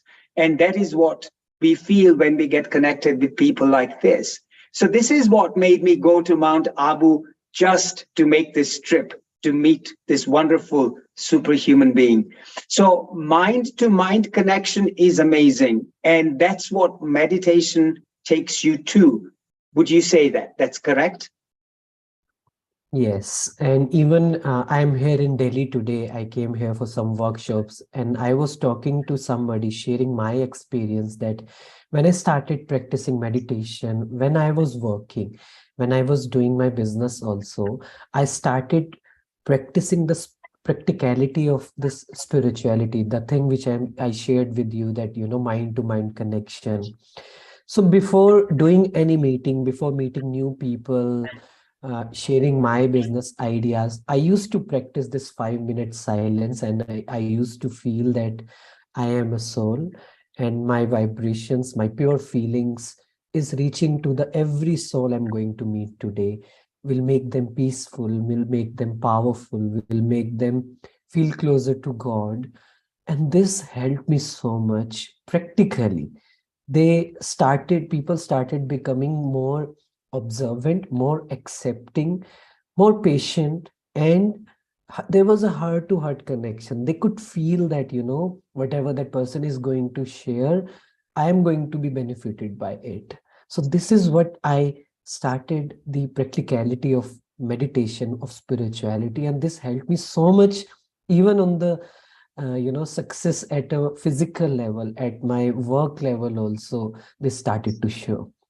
So this is how it works, that in very deep way, what is happening, that the karmic accounts, whatever it is, so with my pure feelings, even if there was a friction, even if, I must have done something wrong, knowingly, unknowingly, with you in the past birth, or even if I have thought something wrong about you in this birth, that is going to settle through my pure vibration. So this is what mind to mind connection is. And Amazing. this, what we practice, that serving through mind, we call it that serve through mind. This is the biggest service you can do to a human being, is serve through mind. There are a lot of workshops, lot of talk about, being grateful. We say that talk to the person if you are grateful. That is very good, very good. But frankly, that is at superficial level. More important is that, am I accepting that person from my mind, from my heart, basically, that I am creating positive and pure feelings for each and every soul of this world.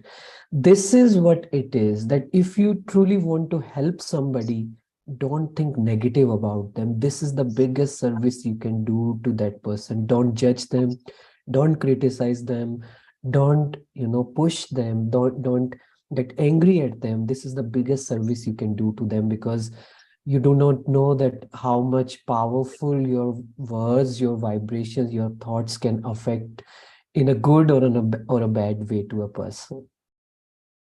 Amazing. Thank you for sharing that, Hiteshji. I am going to move the direction slightly about meditation and yoga. So we all believe that to have a clear mind, we need to meditate and connect with our super soul, whoever we believe in, but mind control is very important. Now, diverting our attention to the physical body, if the physical body is not strong enough or coping enough, then mind control would become difficult. Would you agree with me there? I would say that my body is weak has nothing to do with the mind or the soul. A person can have, very weak body, but it does not mean that a person will be having a weak mind or weak soul. I would say that tranquility, sthirta, that calmness, that we can achieve even if, even if my body is not working not at all if it is working. So I would say that, of course, they are very much connected. Our mind and body are so much connected to each other. Mind affects the body and body affects the mind. But being aware that, when we get ill, when we get some kind of disease, it surely affects our state of mind. Right? Yes. Reason being because it's very much connected. But when we start practicing spirituality and when we start saying that I am not my body, I am not my mind, which means I am not ill, my body is ill, right? So this gap is going to is going to create a new way of thinking, new perspective, which is that, okay, my body is weak, my mind can be weak, but I am a soul and I am powerful and I have the power. I have the power to create my feelings, to create the thoughts. So never say that, yeah, I am ill, I am weak, I am feeling dizzy. No, my body is feeling this, but I am strong. I am happy. Nothing can affect my state of mind, even if someone is terminally ill, even if there is a life-threatening disease. Still, I have to tell that has happened to my body, not to me. I am a soul. I'm not a body. So yeah, uh, yeah, yes. I get your point, and I 100% agree with you, because we all come from, or while we are talking here today, our philosophy, our thought is, I'm not the body, I'm the soul. That is what spirituality, what religion teaches us. Those Yes. people who don't think that way, Hmm. and they say, it's me who's feeling the pain. I can't keep my mind in control. It's me, it's my body. It's my body that's feeling the pain. I'm feeling the pain. Yes, to identify between the body and the soul is a thought process, is a perspective that is definitely what I believe in. But what about those people who cannot separate the body and soul and can't think that way? Their body is hurting, hence they want to concentrate, but they can't. What's one advice that you would give them? Yeah, again, I would say that I understand that there are some people who are not able to, disidentify themselves from mind or body or soul. They feel that, everything is same and they are more Yes. related. If they are like, if something has happened to my body, then it's me. Simple, you know. So I would say that first thing, that don't get sad, don't get angry that, I'm not able to disidentify or I'm feeling this and that. That's okay. That's okay. Yes, for those people, simple basic things can work. Simple affirmations can work. Let's say simple that, I am healthy. Simple. Just change the thought process inside of you. Stop saying that I have this, I have that. Just say that, okay, there is some kind of issue with my body. I need to work on something to get over it, to make it better, to make me feel better. But start saying that it's not a very big thing. It's a small issue which requires some attention, but I am healthy. I'm okay. I'm fine. I'm happy. I accept whatever situations I am into. So I would say that, these 3-4 things, if we practice, that don't hide, don't run, just accept. Okay, there is a pain, just accept that there is a pain.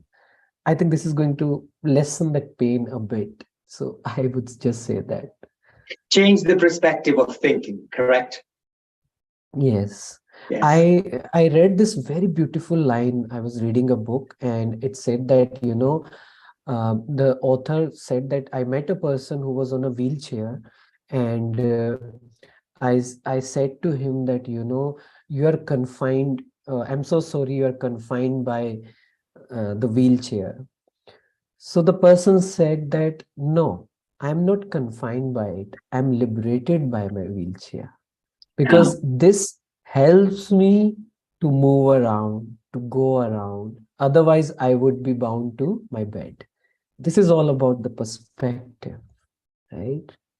Absolutely. What an amazing way. Just change the perspective to what we're thinking about. Amazing. Thank you very much for sharing that. That's something definitely I would be sharing with a lot of people who don't believe that I am the body, they can't distinguish between the body and the soul. So I think this is an amazing perspective change. Thank you, Hiteshji, for sharing that point. Now, once again, I want to sort of ask you a couple questions on maintaining a healthy body to practice healthy yoga, healthy Raja Yoga. What do you recommend, or what do you personally do to physically keep yourself healthy, to then make yourself useful in the seva that you do and also the meditation that you do? Physically, Yeah, very how do you wonderful. help yourself? Yeah.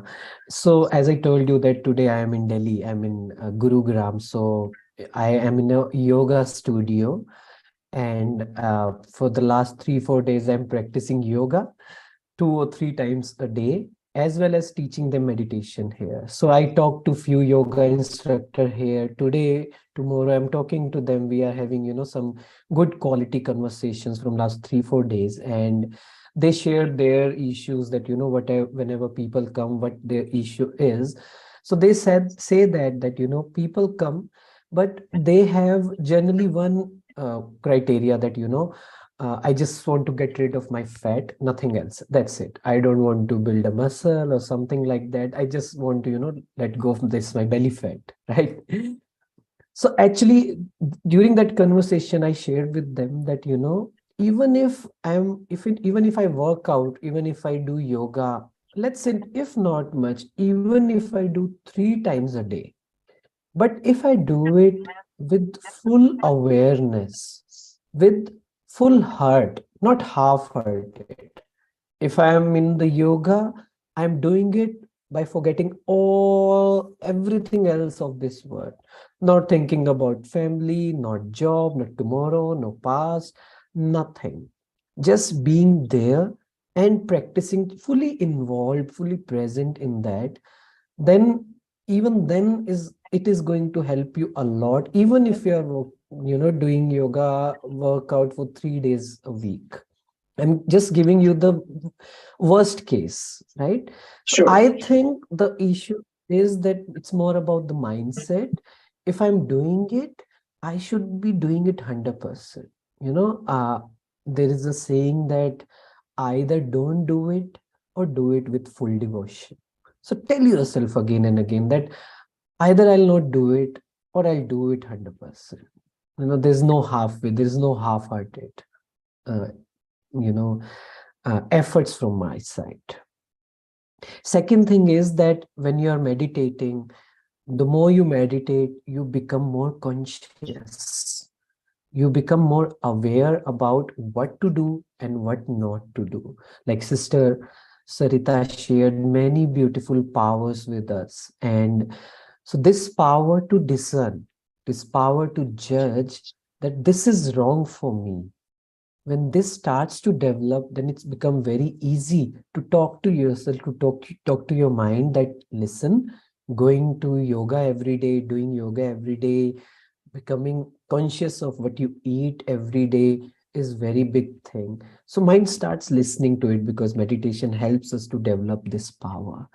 So talk more to yourself about what is going to be the benefit of it and how it is going to affect it in a positive or a negative way. So whatever you do, do it 100%, and meditate more, so that you become more aware, more conscious about what you are Mhm. doing, what you are not doing. Ask yourself these questions, keep asking yourself these questions, that what is going to be the benefit of it if I continue to do that. There is a saying that to change ourselves, we need to do the identity shift. So when I start saying myself that I am very healthy, I am becoming very healthy, and you start believing in it, then you will be able to, do it regularly. Otherwise, if you say that, I just want to get rid of this, that's it, then it is not going to create such an impact in the mind that, it will want to go every day to do the yoga. It will be, a normal thing. Okay, I'll do, if I get time, I'll do that. It will be more of a routine, right? So do the identity shift. Start saying that I am healthy. I'm going to be healthy. Give yourself challenges that in 3 months, in 6 months, I want to see myself like this. Then there is going to be an identity shift. Correct. So in terms of creating that identity shift and physically working on your body, like you said, you've been practicing yoga while you're in Gurgaon right now, while you're doing the mental training with the yoga teachers. They're also doing physical training with you. What kind of yoga are you practicing for the physical body? Are you doing strong asanas, or is it just stretching, or what? Yeah, there are blend of it, asanas, pranayam, and aerial yoga is there, and not that very difficult, not that level 2 or level 3. I'm doing it very basic yoga. And again, what I have observed from that is that, it's all about bringing your consciousness, your awareness to your body. And the next step is, when we, at the end of the yoga session, we practice 10 to 15 minutes of silence, shavasana. We take a pose of shavasana. I think everybody knows it. So, so this is a combination of, they also share that, for the first 45 minutes, what we do, we move around, we do this asana, so that it takes time for people to, come in the present moment. And then those last 15 minutes, they can experience that soul consciousness automatically, because, they have withdrawn themselves from the path, from the things of the world, and bringing the awareness to their body, right? So these are the asanas I'm practicing, and Surya Namaskar, the very basic yoga for flexibility, and for stretching, I do that. Yes. Yes. And so that is also an important aspect of well-being. Absolutely, absolutely. What I experienced is that it helps you detox your body so much. If you have, eaten something bad, or if something is there, some rigidness in your body. So when you practice yoga, it detoxifies that, all the toxins, all the impurities in your body. So yes, it is very much required. Overall health, even WHO says that, the health includes your physical well-being, emotional well-being, social well-being, and mental well-being. So these 4 pillars are most required. Otherwise, there will be no balance in life. So yeah, physical is also very important. Yes, having said that, more mentally strong we will become, it will be easier for us to become physically stronger. But yes, the other side is also connected. If we work on, developing our physical side, automatically we are going to come to that awareness, that mental well-being as well, because they're so much connected to each other. Yeah. So here, that comes up to my question, is physical. We're focusing on mental well-being, which is very good by meditation and everything. So again, referring back to my question and probably expanding on it. See, if you're meditating when you're sitting correctly, or we sit and meditate most of the times, would you agree with that? Yes, I will. Yes. So if your posture is not good, your physical health sitting correctly is not good, and you're trying to meditate for, say, 20 minutes a day, but your physique won't allow you to do, because it starts hurting, it starts pinching, it starts sending the nerve pain, or your muscles get very fatigued, and you think, this is not helping me. and the mind doesn't focus on the meditation that we want it to. So for that, I was just asking for that, the physical well-being, to practice concentrated meditation is essential. Am I correct to think that? Absolutely, 100%. And for which physical yoga, mental yoga, which is the Raj yoga, the king of the king of the king yoga that we want to practice for our mental well-being. But I also feel I'd love your opinion to say that even the physical yoga practice is important to maintain that body so that we can focus correctly.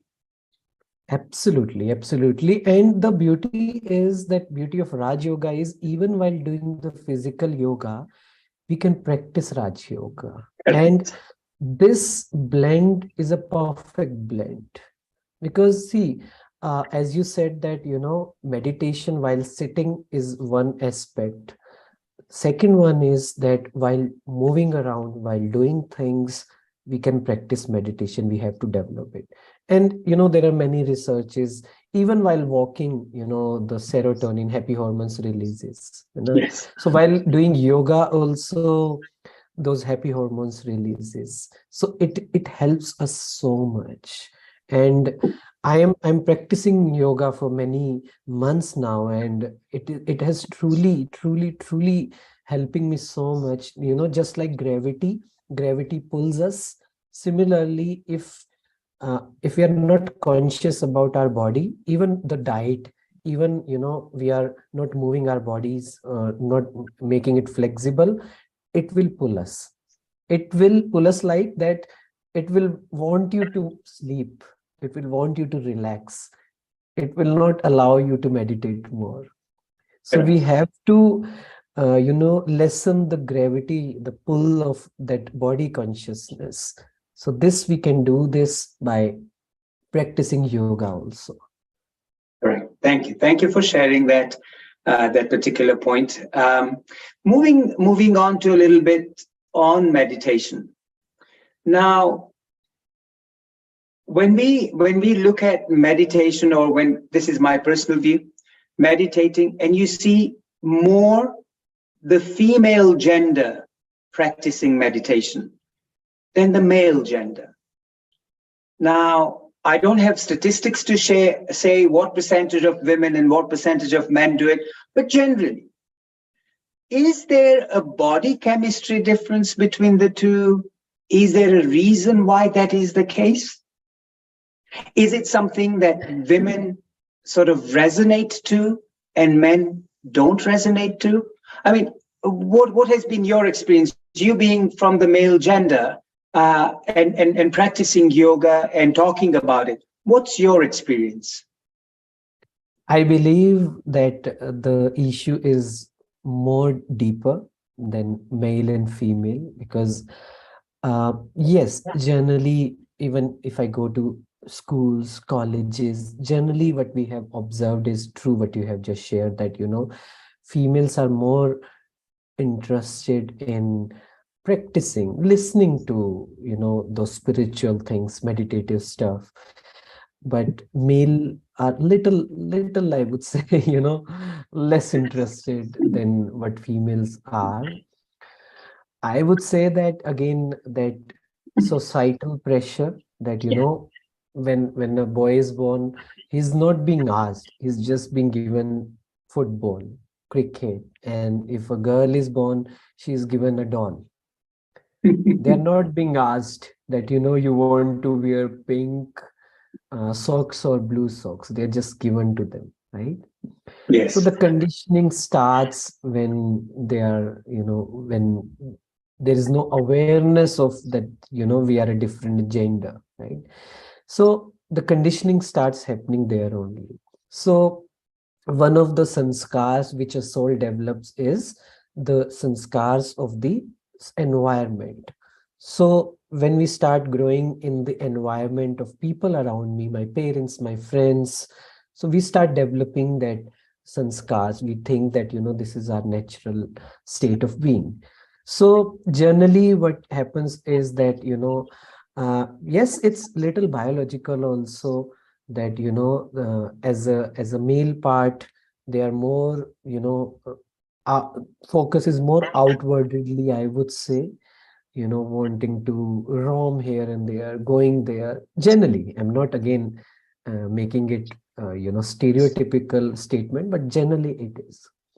So yes, the minds of general mind of a male is, it's focused more on the outside, outwardly, from inside out.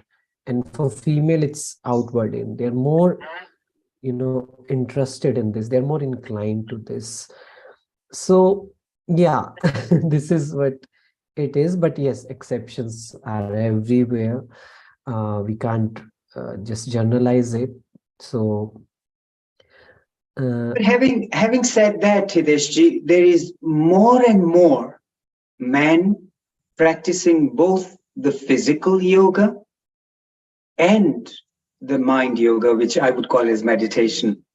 You have seen a general increase in the trend that is happening, because a lot of people from the male gender are experiencing the benefits of this wonderful, what I would like to say, wonderful secret that they don't know about, that's working for everybody. So yeah, I think there is a good trend also, but I just wanted to know if there was any other major differences. But I think, as you said, and I totally agree with you, it's when they're born, the conditioning and the society dictates all that. yeah. So yeah, I So think till we generally, become, in a typical home, Indian home, let's say, so male goes to the work and female stays at home. So there is this conditioning starts happening that, male is focused more outwardly and female, staying at home. So she's used to talk to herself. She's used to, being in that solitude. So that's why, when a female listens to something like this, they feel that, they feel connected, that I can practice this. But while the male mind think that, no, I have so much work. So that's why little reluctant. Yeah. so a bit of a stereotypical roles too, for what men Yes. should be doing, what women should be doing, very stereotypical. But yeah, as we said, that is changing, and I think with sessions like this, which are global, especially with healing of Earth, there is thousands and thousands of people listening to this recorded sessions, live sessions, and as we know, I think we have gone. I stand corrected, but I think we've definitely gone over about 180 countries where people are listening to these kind of sessions on Zoom. And obviously, this is the information that people are getting. And I think hence we say the trend is changing. Meditation is not just for women, it's also for men. I think it's for both. And people practicing and talking about it, and you think, aha, if he can do it, maybe I should try doing it too, and that's like catching like wildfire. So yeah, that's great to see all that. Now, Hitesh Bhai, one of my other question that comes up, something that maybe I can say I struggle with a little bit, but I think I hear this from a lot of people.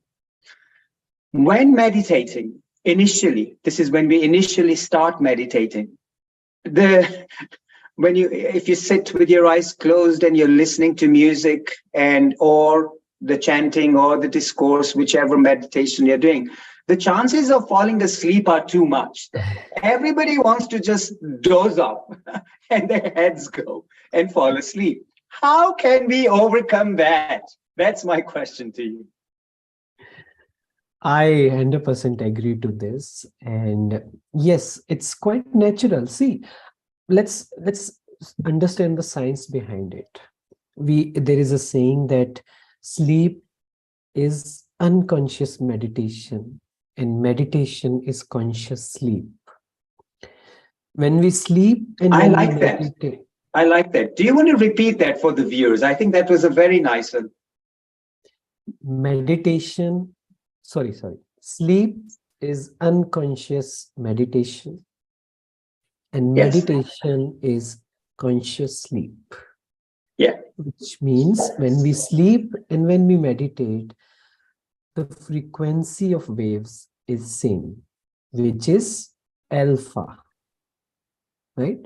When we are working, when we are talking, let's say, the waves are beta waves, like little, speed is more. When we are falling asleep, trying to sleep, then it's alpha. And same is the case when we start to meditate. So when we close our eyes, we start relaxation, and sometimes we doze off. What we practice here is we do it with our eyes open. Wow. This is one of the reasons why we keep our eyes open, even in the morning, because the chances of, dozing off in the morning is very high. Yes.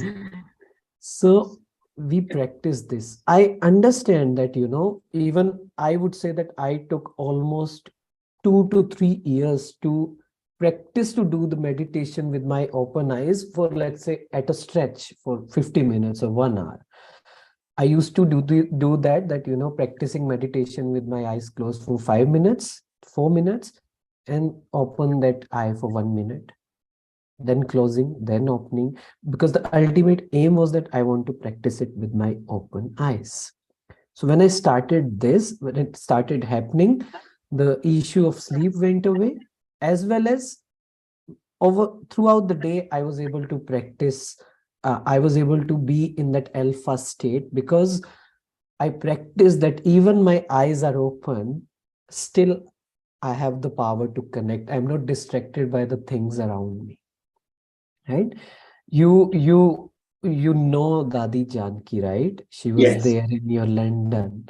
She was known as the Alpha Woman, which means when there was a University of Texas which conducted tests on her, and they observed that her state of mind was, sorry, I'm not sure, alpha or theta. Theta is more, I think it was theta.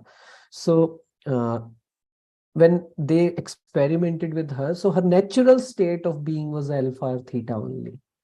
Wow. So this is what we have to achieve, and it's possible. It's very much possible. So this is one thing which we can do to, preventing sleeping, as well as I would say the deeper understanding of it is that we need a purpose. If my purpose is clear, that what I want to achieve, what I want to experience in the meditation, where I want to, what goals I have set for myself, how much peace, how much purity I want, it will make you to, meditate more consciously, more, I would say that, religiously, in a very good way, in a powerful way, not just routine. So this, reminding yourself again and again that what is, again, that identity shift, that where I want to achieve in my life internally in my meditation journey, where I want to achieve. So this is, I think, will help people to not doze off. I think that would be a definite a message one should take home today. So I know, when sessions like this happen, time flies very, very fast. And especially conversing with you and trying to get all that information out of you, I think 1 hour is not enough. I always keep saying 1 hour is not enough with people like Hitesh Bhai. They are a bank of information that we need to loot. And 1 hour in looting is not enough. So before we come to the end of the session with yourself, Hiteshji, I would love you to give the audience the top 3 points, according to yourself, that they should take home today about meditation and yoga. So if you were to give the audience the top 3 tips that they are going to go home and say, aha, 2023, this is the words of Hiteshji that I'm going to take into action. What are those top 3 things? I put you on spot there. Sorry about that. That's okay. That's okay. I'm used to it now. So yeah. first thing what I would say that when I started this journey, believe me, it was very difficult for me to sit for meditation also. Being a, I talked to that yoga instructor, so they shared that, there are three personality types, body types, Vat, Pitta, and Kapha. So they said that, you have that kind of personality which wants to move around. And I truly believe that. So believe me, it was very difficult for me to sit initially because, the fluctuating mind, thinking here and there. So not getting in, not feeling anything in meditation. So it was difficult, but I stuck to it. I stick to it that, I have to do that. So first thing I would just say to all of you is that stick to the routine. Even if you're not feeling anything while meditating, just keep on doing that. Give yourself some more days. Be a little more patient with the results. Don't, just try to find the result in a day or two, in a week or 10 days. Just give yourself little more days, little more time that, no, it's okay. I want to do that. I want to conquer.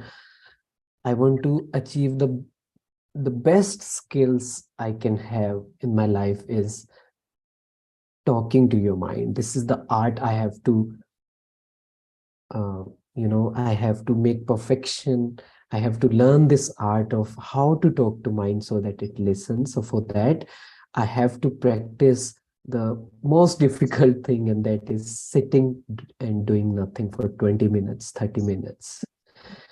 Having said that, not doing anything, second point, I'm coming to the second point, and that is experience this 2023 experience that I am a soul, a shining star, and I have a direct connection with God. Don't let any weaknesses, any preconceived notion, any judgments make you not feel that God loves you. Just truly believe today like a kid. Like if you're a 4-year-old and if I tell you that, God loves you so much, then you would truly believe it.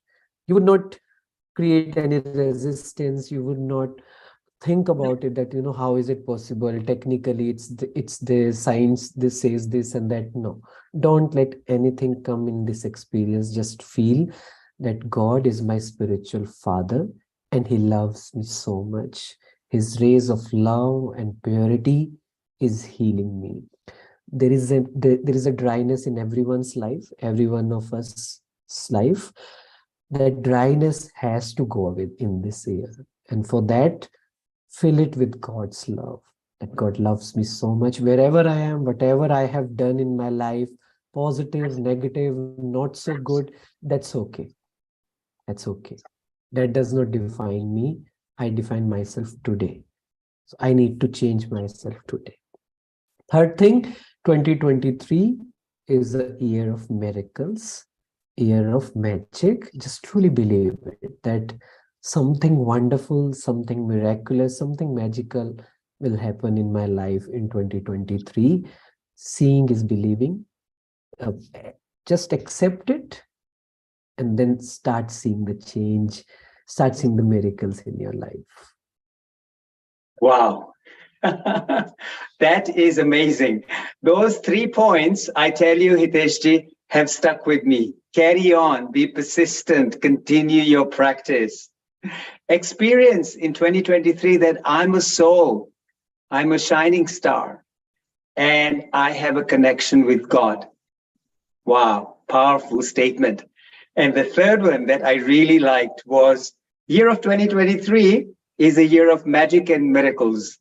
See them, believe them, it will happen. Wow. On that note, I think this has been a super amazing session with yourself, Hiteshbhai. I would love to take a couple minutes because I saved this 2 minutes towards the end for me to say a few things for you. Before I go into that, I'd like you to finish your session formally, and then let me get into it.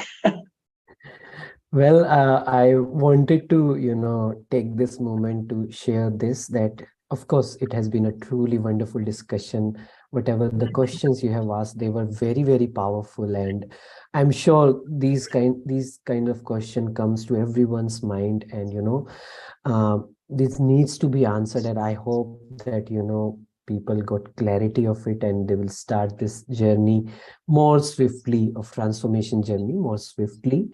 And I thank you that I remember the 2 days we spent, and we had some evening and morning walk together, and you um, asked me, you gave me your time to ask me about all the changes, all the transformation, everything, every part of my spiritual journey you asked me, and I love to share with you. So I really, really, those moments are really close to my heart. So thanks to you for being you. Thank you very much, Hitesh. Thank you very much for this wonderful, wonderful session with us. And let me say one thing to the audience who is global today. If one has not paid a visit to Mount Abu, the International University of the Brahma Kumaris, then in this lifetime, that is the pilgrimage place that one has to make a pilgrimage to. That is the place where you will connect with these awesome people, the awesome, super awesome souls that we meet over there. Mount Abu is an amazing hill station for the nature, for the beauty, for the holiday place. It's an amazing place, yes. But there resides the Brahma Kumaris. There resides the Samadhi of none other than our Dadi Janki. There resides the pillar, the statue of peace, where you want to go and sit and meditate and just be absorbed in that environment. Had it not been for healing over earth that got us connected globally, I think these kind of information, this kind of connection with people would have not taken place. I truly am in debt to not only healing our earth, but to such wonderful people who we have connected with. And amongst them, I've connected with a lot of speakers. And today, talking on meditation and yoga, the first person who comes to my mind would be none other than our brother Hitesh. Because I made that journey, I made that connection. I'm not saying I did it. I think the one above had planned it all for us. But it happened in such a way that we could connect. And I made that special trip to go to Mount Abu to meet Hitesh Pai. My desire was obviously always there to go to Nathdwara and Udaipur. That's where my faith lies in Krishna. However, that pull to Mount Abu, the pull, the energy pull that I had to connect with Hitesh Pai was amazing. That was great, but the experience I had was outstanding. The sitting outside the Samadhi of Dadi Janki, the walks through the university campuses, the walk through and watching the Tower of Peace. These are the experiences that we could get that would get us mentally at peace and get us physically into the practice. So one, I will say, connect with individuals like this. I can always go on and on and on about my connection with our dear brother Hitesh. And that is something that, again, I would say, I send a message to the universe that we can meet again. And that would be a great pleasure. But once again, a massive thank you to the Brahma Kumaris to be connected with us. And we have Sister Meena over here, I believe. Yes, Meena ji, a global namaste and Om Shanti to you. Namaskaram. Namaskaram Andi. Lalit Sud. Can you hear, everybody hear me? Yes, yes, we can hear you very loud and clear. Namaskaram. Yeah, namaskaram. It was so wonderful to meet you all and hearing towards what Hitesh is telling is. It's wonderful connecting to you all. and seeing you all. This is my first time coming to this event, so it's so nice. So if you have time, I can share my experience towards all of you. Only a warm welcome on Healing Our Earth and a global namaste, Om Shanti to you, Meenaji. Yes, absolutely. We'd be very happy to hear you say a few things. Yeah, thank you, though. I will share my slides if I can, because this is the first time I will be doing this. So I'm assuming you just go towards the share screen. Is that right? I believe so. Share screen. Yes. Meenaji, where are you from? If you can tell us a little bit about yourself, where you're from, and then we can. Yeah, namaskaram. My name is Mrs. Meenakshi Chapiti. I am a South Indian cultural presenter and a cooking tutor in West Midlands. I am from Andhra Pradesh, Gudivada, India, Bharat. So I've been here and I've been following yoga for a long time. And it's amazing how you connect towards yoga. But it's same when Ritesh told us, when you start yoga, you think, oh, it's not for me. Or you think like, oh, I'm not that flexible. I don't think I can do it, or stuff like that. But like our brother Ritesh is saying, you have to stick to it. You have to, okay, if it's not 1 week, okay, next week, second week, third week. By the time the third week come, I can see myself. I'm like, wow, I'm okay with yoga. Oh, you can do yoga. That's how you feel, you say. So that's why I made a slides to share with you. Thank you. Please go ahead. And it will be a screen share. Hopefully I can do it. I don't know how to do it, you say. So okay. If our technical department at Healing Our Earth can intervene with this, that would be great. Yeah, yes. I think I sent to Hi, Meena. Hi, Meena. If you can hear me. So, yeah, namaskaram, Kumar. Yeah, namaskaram ji. Namaskaram. Just skip your slide for a while because the next person is Mala Nakkar. Right. Just waiting for the next host to come. Okay. You can just have a quick chat, and what a wonderful presentation from Hitesh in Mount Abu at the Brahma Kumaris. He's a regular at Healing Our Earth. Hitesh, I want to ask you one question. Meena, hang around. You will get a quick chance to chat. Hitesh, when you met Dr. Lalit Soda in Mount Abu, knowing that you met him at Healing Our Earth, both of you got on very well with a mutual respect of each other, and you saw him in a person from Healing Our Earth. Dr. Lalit Soda is the anchor and the reporter, and he sent a good report from there, which went viral. What was the thoughts going on that you met online and now you are in with the person in real face-to-face time? Well, frankly, Dr. Lalit asked me the similar question, if you remember, right? And I shared with him that, frankly, it was so, it was destiny. It was made, it was so natural that, I knew that, I will meet him. It was so natural. So I would not say that, it was a very surprising, or again, I was too excited. I was not, because meditation helped me to stay grounded, even if something happens or something does not happen.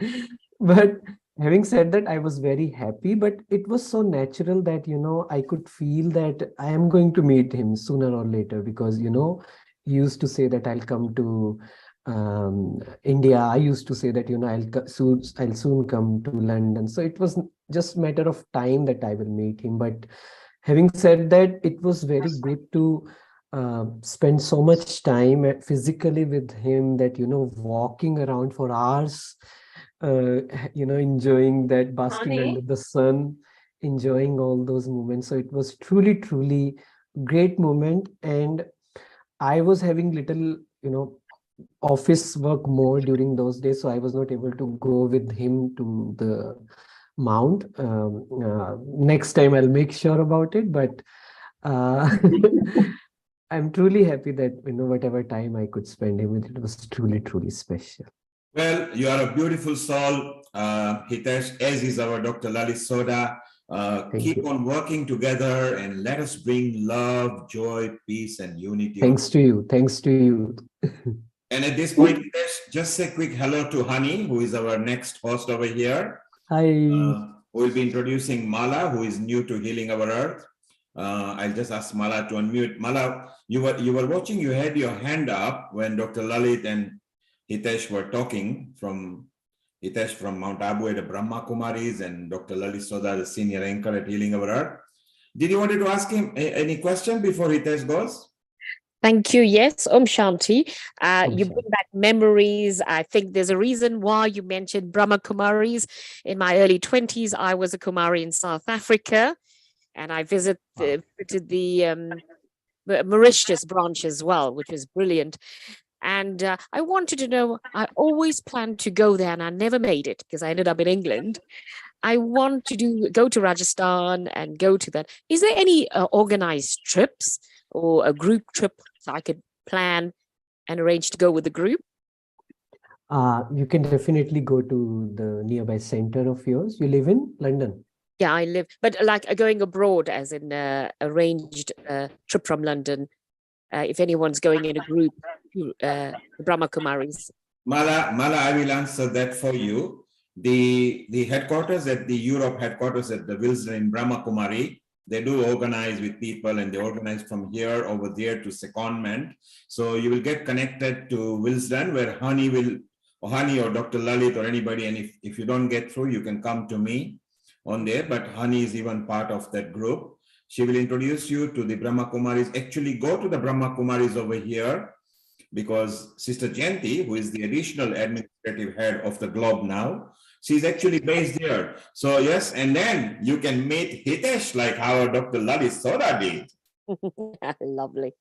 If you go to Mount Abu and you don't meet Hitesh ji, then there is a part of your trip that would be missing. No, definitely. Whoever comes from our family, definitely message me and meet them for sure. Yes. Yes. I believe, hello, global namaste to everyone. And I believe we met Brother Hitesh when I went to Mount Abu as well. Is that right? Do we recall?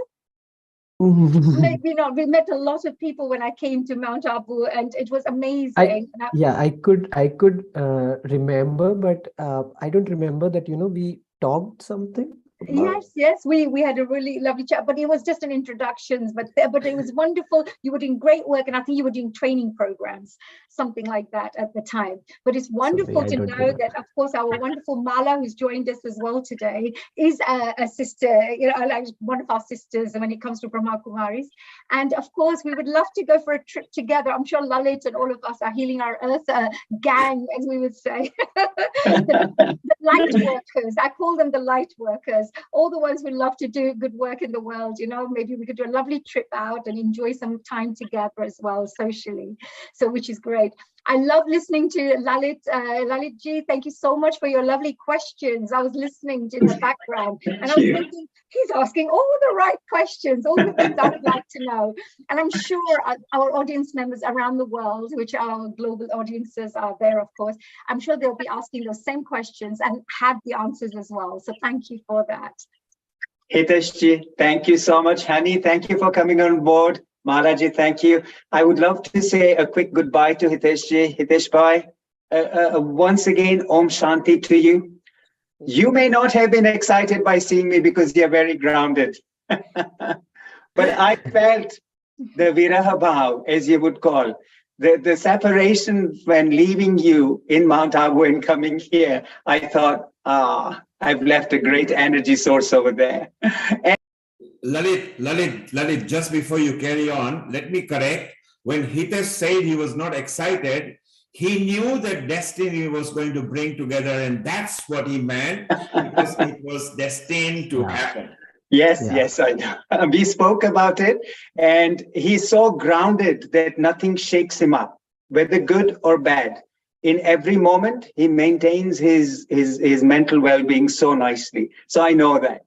But this is on a material platform that I would say, I missed you. On that note, thank you so very much, Hitesh ji. Once again to Om Shanti, and to all the members I met at Abu, if you can convey my messages to them for Om Shanti.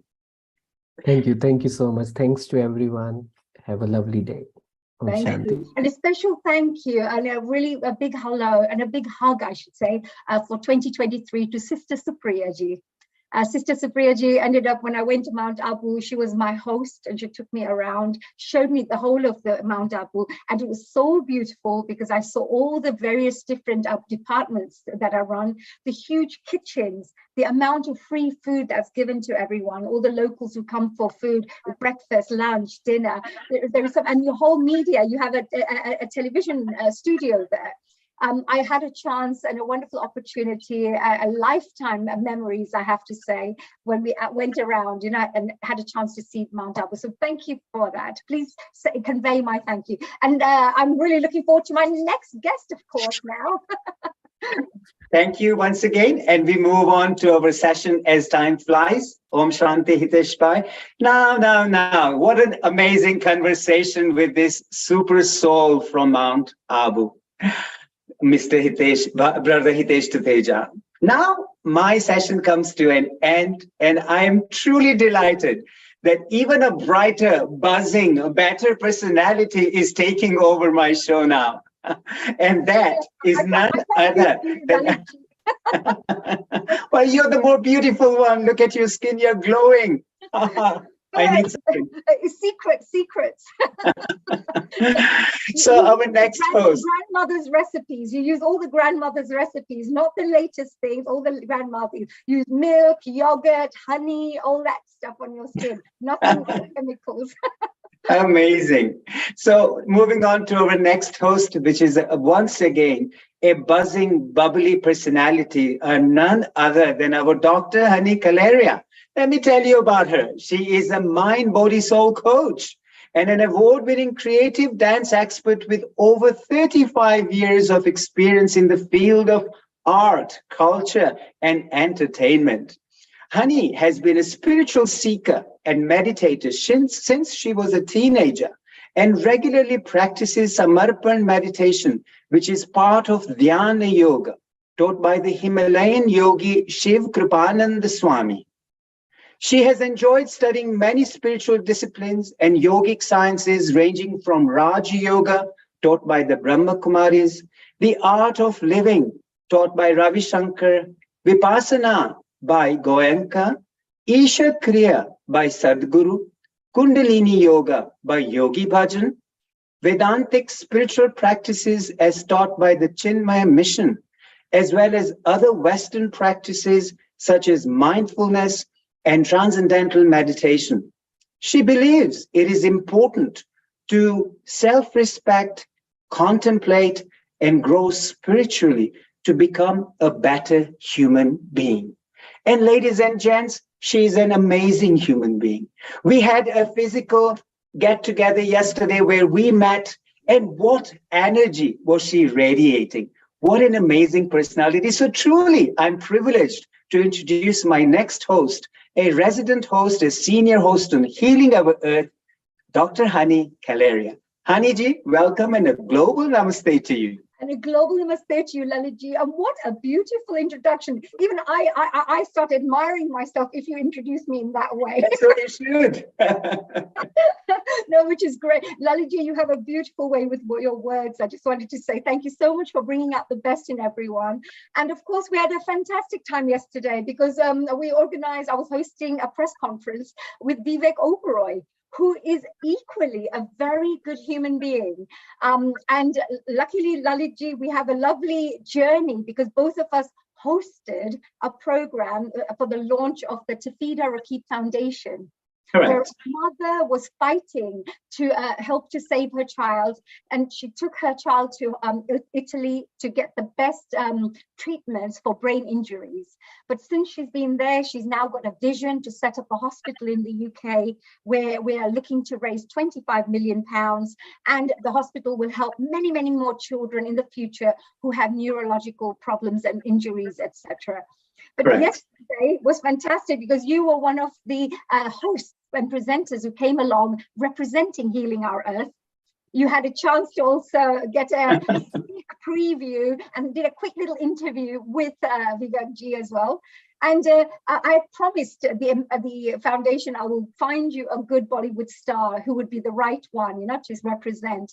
So it took me 6 months to get our Vivek, you know, without, you know, from all the people I've shortlisted. Yes. It was so nice, you know, it was so wonderful to have him there. So Lalitji, what was it like for you? What did you think of Vivek in terms of as a human being? I'll ask Mala as well, because Mala was there too. But what did you think of him as a human being, as a person?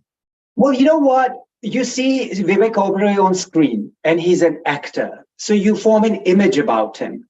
But in reality, he's a super awesome human being because of his heart that he has. The wanting to help people, the wanting to help particularly the underprivileged people. And the connection with Vivek has been over 10, maybe 12 years, because one of the trips that I made as a charity to climb the Ladakh mountain, and he was a guest before we started, that was Food for Life Vrindavan, which hosts people in Vrindavan. And the person who was dealing with it had a school that taught all these girls. And Vivek was an ambassador for this Kanya Shala, as you would call it, the school for girls. And the contribution, even at that time he was making, was just amazing. It just felt that that human being who we see on screen looks very different, but is a human being with a heart and an open heart to give. Yeah. One of the things was, the big thing was, he was willing to give, not just his time, not just himself, but also his money. And that is where a lot of people feel that they want to hold on to their money. He was willing to go and he was willing to give. And that's what struck me. And there's one more thing that struck me, honey, and I'll end my conversation in a minute here, was actually the venue, Kalal Saab, the restaurant, not promoting them, but that restaurant really touched my heart, because what I saw in there, in that private dining area, and I said, oh my God, that's the picture of Srinathji, the Lord Krishna. And the whole restaurant has got images of Krishna in Tanjore painting, in hand painting. What an amazing setup. That's something to talk about, and we'll talk about it in privacy. But no, hey, look, I'll let you continue. If you're fine with 5 more minutes, I'm going to ask Mala as well. What did you think of Vivekji? Because I think we should show our viewers a little promo of Vivekji, who sent us his promo. All the great work he does, the charity work.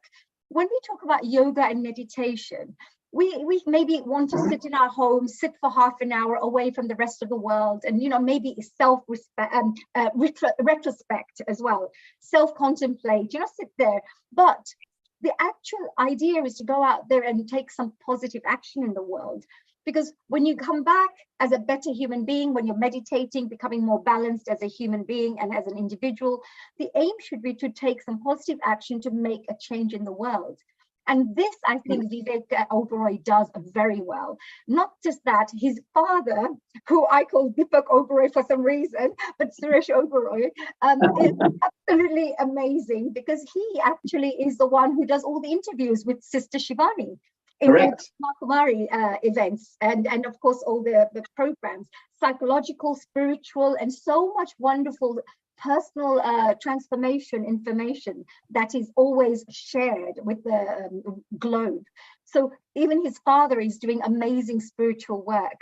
Let's have a little look. I've got a little video here. Mala, would you like to tell us a little bit about what did you think of him as a human, as a good human being? What do you think about him in this way? Gosh, you know what? He's, I think, a natural born humanitarian person. And he was so true and genuine, and he's selfless. You know what caught my attention? And I had to ask him that question. I mean, he said everything he did. Hope is the soul of humanity. And that was so deep, it really got me.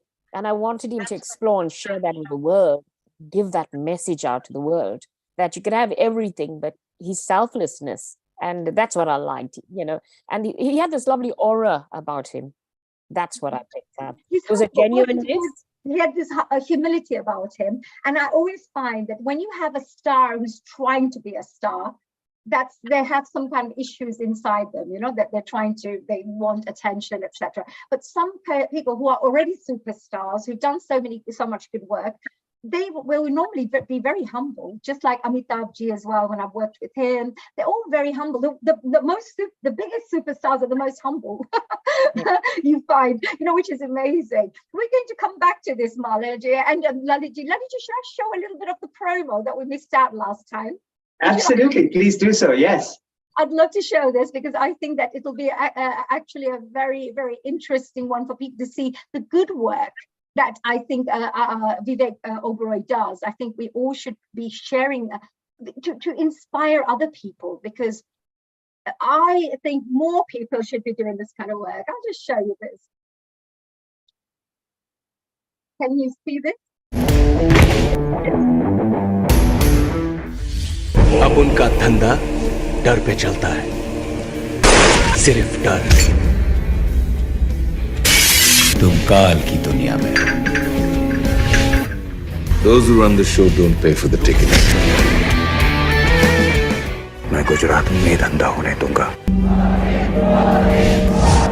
Gujarat का धंधा नहीं।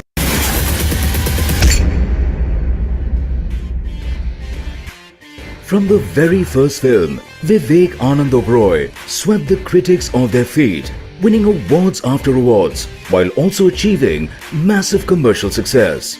One of the only actors to have received phenomenal success across all genres in Bollywood, Vivek is also the only actor to have blockbuster success in every one of the 4 southern language films. He's the trailblazer in India with first ever Amazon Prime original Inside Edge that went on to achieve global success and Emmy nomination. Off screen, Vivek is just as passionate about helping the less fortunate and being a good role model for his younger fans. From the past 17 years, Vivek has been the ambassador for Cancer Patients Aid Association, helping over 250,000 underprivileged children fight against cancer. Forbes named him as one of the top 40 philanthropists in the world for the social impact he has created with Project Devi. Under Devi, that is Development and Empowerment of Vrindavan Girls Initiative, Vivek has rescued thousands of girls from child prostitution and forced labor, empowering them with education, nutrition and healthcare, absolutely free. His journey in philanthropic work started when Vivek donated his entire earning of rupees 3 lakhs from his first film, Company, for the surgery of a 12-year-old girl, Pooja, the daughter of a poor gatekeeper at the film studios. It was from here that he founded Save a Child's Heart, Such, and so far funded 128 heart surgeries. In the deepest crisis of the South Asian tsunami, Vivek Anna proved to be a real-life hero when he went and lived in a tsunami-destructed village for months and reconstructed the entire village, building 650 homes, temporary shelters, a primary healthcare hospital, an orphanage for over 200 children, and a secure home for 150 young single women. He was awarded the Red and White Bravery Award for the same. Vivek has also been bestowed with the Sailors Today Award, Citizen One Award, Rashtra Shastra Award, as well as the prestigious IFA Global Green Award for his social work and contribution to society. He is the Goodwill Ambassador for the World Health Organization, United Nations, Habitat for Humanity, Wild Aid, the Ministry of Social Justice in India, and the Global Ambassador for Ekal Vidyalaya. Vivek Anand Oberoi is a very successful actorpreneur who has achieved great success in real estate and infrastructure, building more than 22,000 homes under the Affordable Housing Scheme, and is involved in sustainable waste management and clean energy projects. Vivek is a well-respected educationist with his university in Gujarat, now having more than 3,000 students across 16 colleges. With his unconventional strategies and disruptive approach, he has positively impacted a number of startups globally across fintech, defense technology, and healthcare as co-founder, chief strategy officer, and mentor. From fundraising to strategic partnerships, Vivek has helped a number of companies grow exponentially.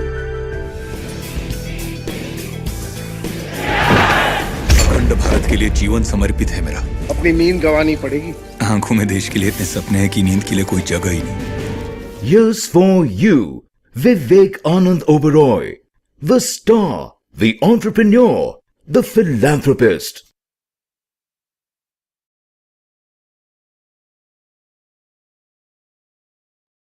Wow, what do you think of that then, hey? Wow. Mala and Lalitji, wasn't that amazing? You were there yesterday at the press conference. I always say to people, the reason you do regular meditation, etc., is to become a better human being, but also to make a difference to other people's lives, which is the most important thing. And when you touch people's lives in a positive way. Mala, what did you think of that? What a superstar we met yesterday, and what kind of work he's done. It's amazing, isn't it? And he's so humble, you know, he just sat there and he was happy to take questions, and you can see he doesn't show off really. He just handles pressure very well and very accommodating. Very accommodating. I think he gave us a good message as well for 2023, that the life we're living right now, it's going to lead to more humanitarian crisis, and we need to be there and help and be selfless and start helping each other. Yes, helping each other is a great thing, and that's why I'm always very proud to be part of platforms like Healing Our Earth, because the first thing we do here is we all like friends, everybody, whether it's our audience members, whether it's the technical team, or whether it's the volunteers who are hosting here and presenters, we all like one family here, and we all share the value of making this world a better place by educating, informing, and entertaining people, helping to transform lives in a positive way, which is really important for us. So Mala, apart from that, of course, I would like to, if they don't mind, is also invite Dr. Lakshmi Vyasji, who is a lovely lady. She is somebody who I admire. She's done great work, even for the environment. Hello, a global namaste to you, Dr. Lakshmi ji. She's a president of the Hindu Forum of Europe. And of course, you work with many, many organizations, Lakshmi ji. Lakshmi ji, you just saw a lovely video about Vivek ji. We are currently talking about the fact that, meditation and yoga is very important, but also implementation of how we as human beings, how we live in this world is also important. What did you think of that? What kind of connection do you see here about somebody who's a good human being, perhaps a regular meditator or so, and the kind of work he's doing? Yes, thank you, Hani, for that wonderful words. I feel to be useful to the people around the world, one has to be helpful, at the same time kind, and as much as possible, we should be true to what you're doing. It's not that you do something superficially and then claim, oh, I did this, but you have to really do the work in a way that makes other people more happy and fruitful to them. So that is what my aim is. Like if I'm working for Hindu Forum of Europe, I want the entire Europe, I want all the Hindus in the European continent to be united. So we've been successful many a times, but still there are places like, Norway or, eastern parts of Europe, which still have not gelled with us.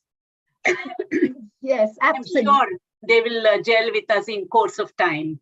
Yes, absolutely. No, but what I find here as well, we have superstars like celebrities like Vivek Oberoi. His father, so humble. He works very closely with the Brahma Kumaris. We saw a sister today, Sister Sarita ji, a brother Hitesh ji, all from the Brahma Kumaris, who are doing such good work in the world, and they're helping transform lives through meditation, through providing free workshops, and just giving their lives and contributing to the communities in such positive ways. But here we have another side to the world where you have a celebrity life, you have a Bollywood lifestyles, which are different. People want to, they want fame and glory, etc.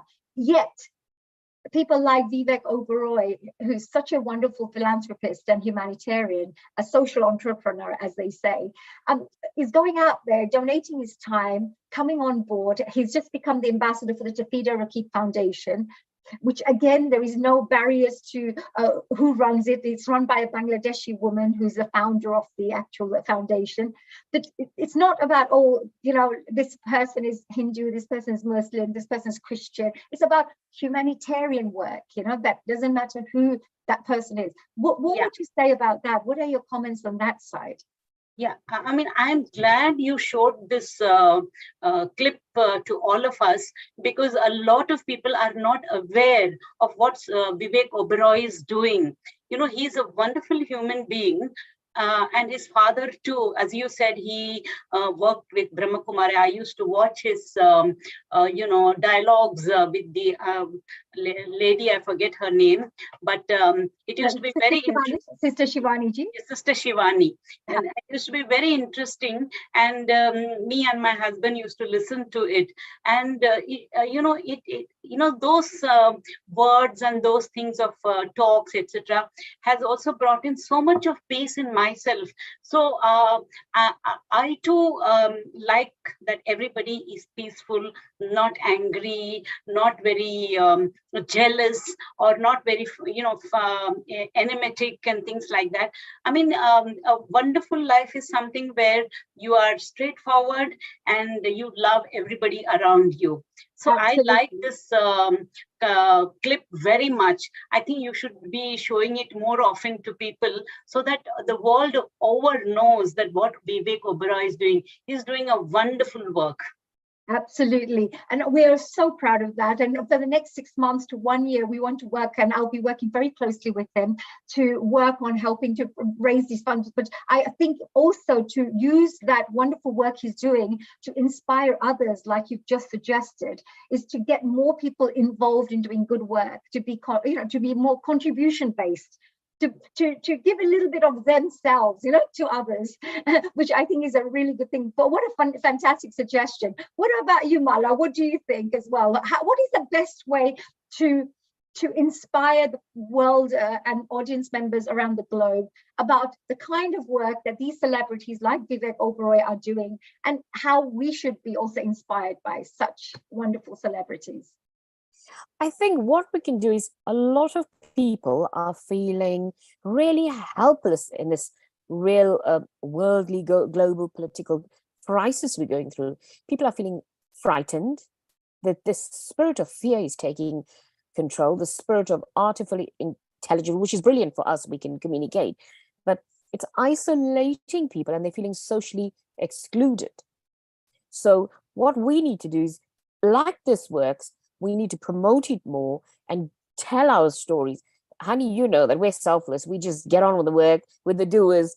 But I think where we're lacking as well, I'm one of those, we do, and we help, but we forget to tell that story about how we helped and how we changed people's lives. And that's where we need to do more of that.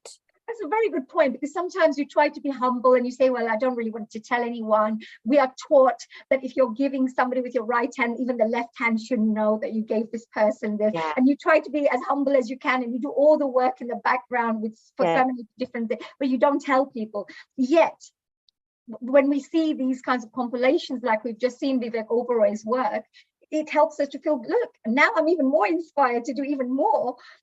You know, I know we have 24 hours a day, and I wish we had 48 hours a day, but, you know, we really want to go out there and do more projects and more initiatives, etc. But it definitely does inspire others. And sometimes you feel you're wrong for not sharing your stories, because actually we should tell people we did this. And it's not about me, but it's about look what kind of transformation can take place with your time, with your skills, with your expertise, and how people's lives are changing. So Mala, that's a very good point that you've just shared. And is there any other points that you would say with meditation, yoga? We're all talking about how to become better human beings through that. It could be basic health related, more peaceful, less depression, more focused, maybe it could be more that kind of style, or even could be more compassionate, more kind, more forgiving, more generous. So you have some beautiful personality traits that develop through your meditation. Or thirdly, you become more conscious, which means you raise your consciousness levels. Whatever is happening in the world, you have a better understanding of it. You have a better way of dealing with crisis and how to be more resilient. If you become a good meditator, that automatically takes place within you.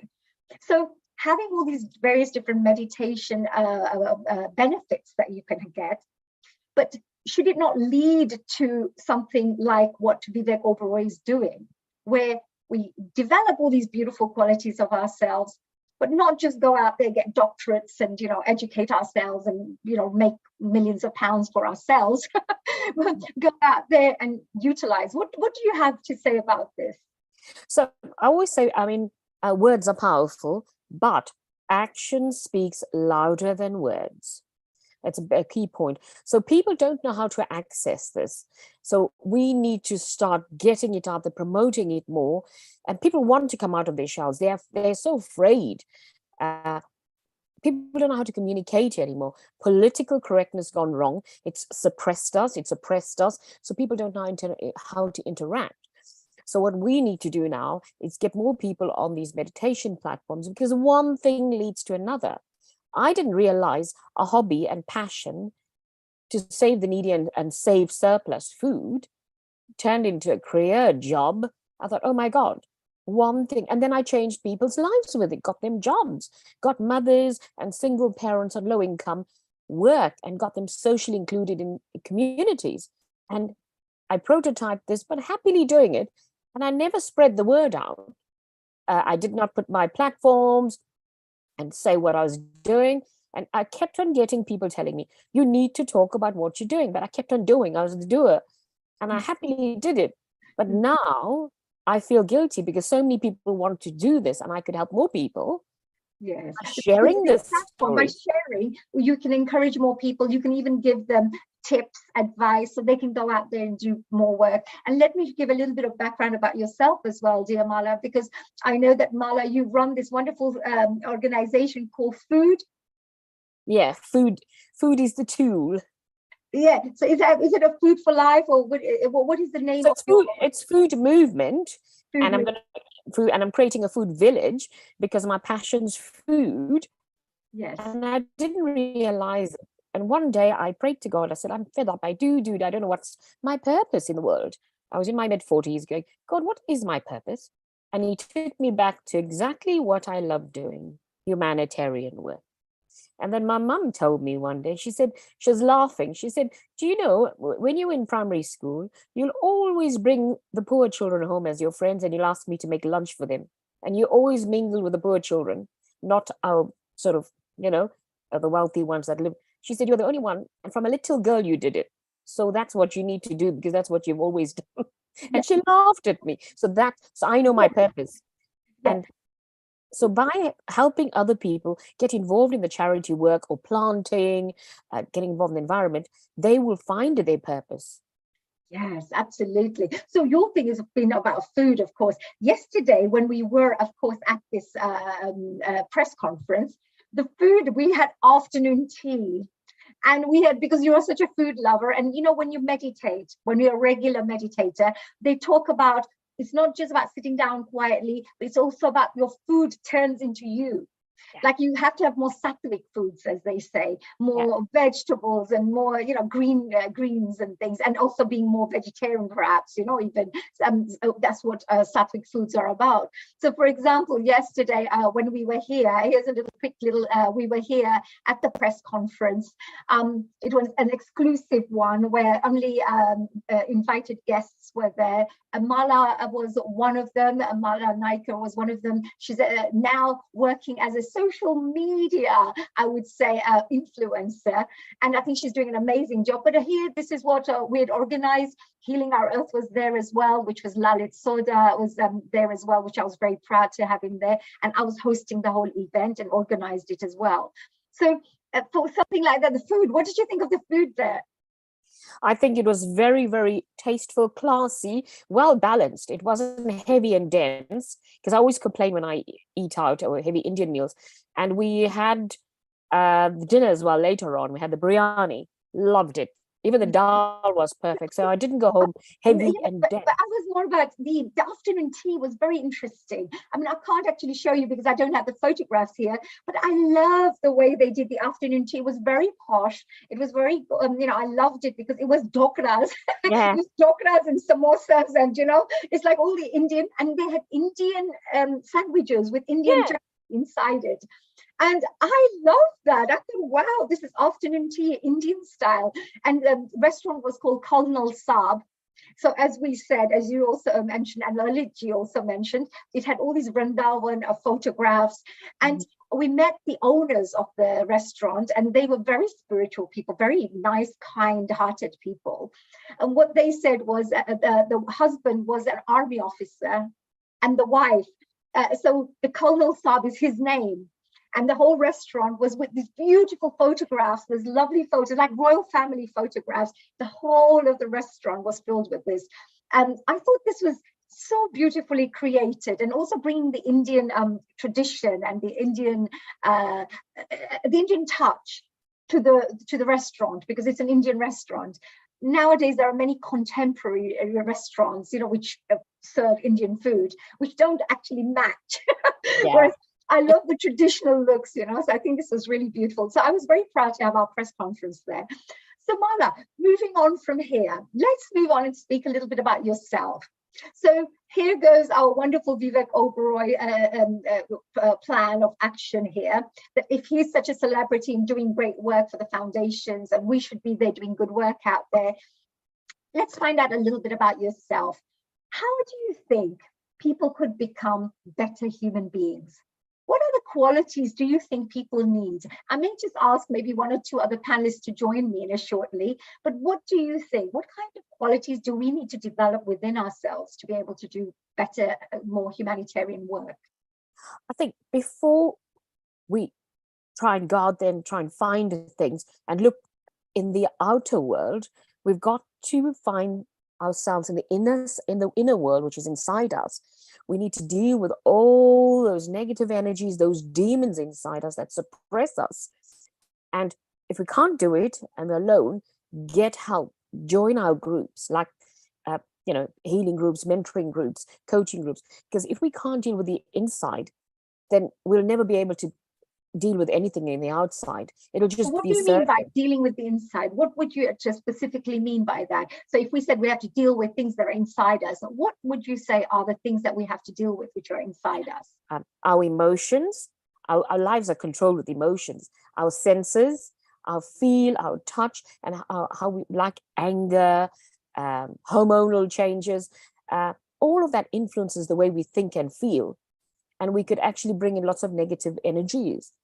And lots of us don't have experience, and it comes over a lifetime. And I say every day we learn something new. And so when you do that, you can develop, it's a spiritual, it's very deep and spiritual. And if you're an atheist or something, they may not call it spiritual. They could call it something else. Personal development, maybe. People may say personal development, yes. That's wonderful. But whoever you connect with, and I feel it's strong to educate people to be neutral in life. And that comes with education, trials and tribulations, and use those trials and tribulations to make a positive impact in your own life. And when you do that, You can go into the world and help and give your best and share. And life's about that sharing, and it's a journey. And you know, now that I turned 50, one thing I learned in my life, all this, I know nothing. Yeah. Well, we're constant learners, aren't we? Yeah. We're students of life, as we say. I'm going to ask Meenaji shortly to come and join us. Let's see what she has to say about this. But we are actually constant learners, right, in life. And this is something, what do they say? A student of life. So even if you're 80 years old, you're still learning how to cope with being an 80-year-old, let's say. Yeah. And learning new things, reading up, oh, how do I deal with my arthritis and my knees, right? So there could be, you know, like there are things you're learning all the time. Or how can I be kinder? You know, I kept on putting money together all my life, but never got a chance to enjoy it. Let me give other people the right advice, but don't do what I did, you know, because, you know, it was a little mistake here. I should have enjoyed my life as daily. Because I hear many people say, oh, one day we'll go there. One day we'll go and enjoy our lives. One day we'll go and travel. Let's for the time being work. Let's for the time being do this. But according to what I have studied and my understanding of how you can improve life and how you can really enjoy and enrich your life, every day you do something that you enjoy.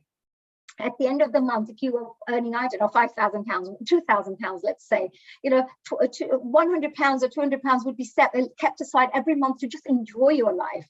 Don't just go out there because thinking in 10 years time I'll enjoy it once I've got all the savings. Look at this. Sometimes, you know, economies go all over the place. The pricing, you know, your savings will have lost all its value over 10 years. All sorts of things happen, right? So I always say that when you're living life, you just make sure you do joyful things, happy things every single day, so that your life becomes very happy, enjoyable, and your memories, that's what you live with, your memories, the beautiful memories that you build, like a library of beautiful memories. Of course, along the way, you have the ups and downs. Let me call Malaji. Let me see if I can call our Meenaji to come on board here. And Lakshmi ji as well. Meenaji, if you would like to join us as well.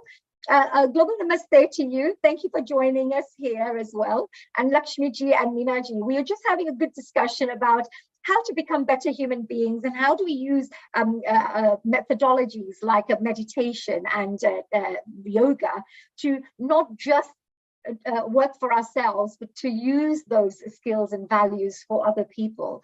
So Meenaji, what would you say? You've been listening to us, and I saw this beautiful smile on your face listening to us, and I saw there's nods going on everywhere. What's been going on in your mind while you've been listening to us converse? Namaskaram, Dr. Haniji. It was so nice hearing to all of you because I also been experiencing yoga, you say. So.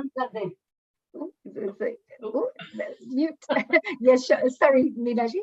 No, it's all right. So it's so nice. Thank you, Neil Kumarji, for inviting me for this beautiful platform. It's my first coming towards this platform. So it was so nice hearing to all of you and especially seeing Mr. Vivek Oberoi video. That was so touching. He's so handsome. That's what I always think so. I don't know how big he is. Because he's nice and muscly, he's big and he's gorgeous. Because no one talks about him, isn't it? Because you always hear about the Khans and this and that. You don't hear for so many people background things, isn't it? But Yes. when you see common person, something like Vivek Oberoi, you feel like, wow, he's so handsome. He should be in so many movies and stuff like that. Yes. So like that, I think a lot of people are at the back nowadays. I can see whoever is more beauty or whoever knows so much, they are in upfront, isn't it? Mm-hmm. So it's so nice you picked up him and then you showed something about Vivek Oberoi.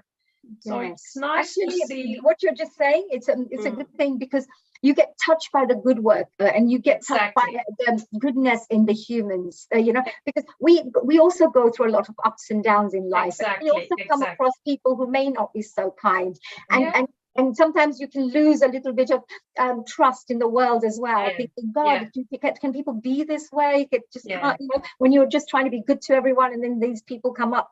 So So, you know, when it's just so nice, just being that kind. That's all you need to do. I always think you just be what you are. Please don't try to change. What's happening is when people coming towards the abroad like UK or US something, you forget what you are and you come here and then you think, wow, wow, wow, wow, wow. Even our own food. I'm a South Indian lady, you see. So I can see a lot of my friends are South Indian, of course. But now I can see I'm a cooking tutor myself. When you are showing your own cooking, which you've grown up, that your mother fed you from the tiny age, and you come over here, suddenly I can see everybody forgets that bit. Everybody thinks, oh, I want to be a healthy. I always say, what is healthy? I say, okay, what do you think it's healthy? Everybody answers me, oh, having salad, or having this, having that. No one says what you've been eating from small age. No one says that. I always say, whatever you've grown up, whatever your mother fed you when you are tiny baby, that's what is the healthiest food in the world. So that's what I wanted to hear, but I don't hear that. So I'm like, why we need to change? Why we need to change our food? Is it something wrong that what we had till today? Oh, this, and everybody wants to change towards Western style, this and that. No one wants to keep your own identity. So I always say, keep your own identity. Okay, have this and that, but don't leave what you are. You are where you come from, what your parents are. They're still living in India, but you always say, I am now this.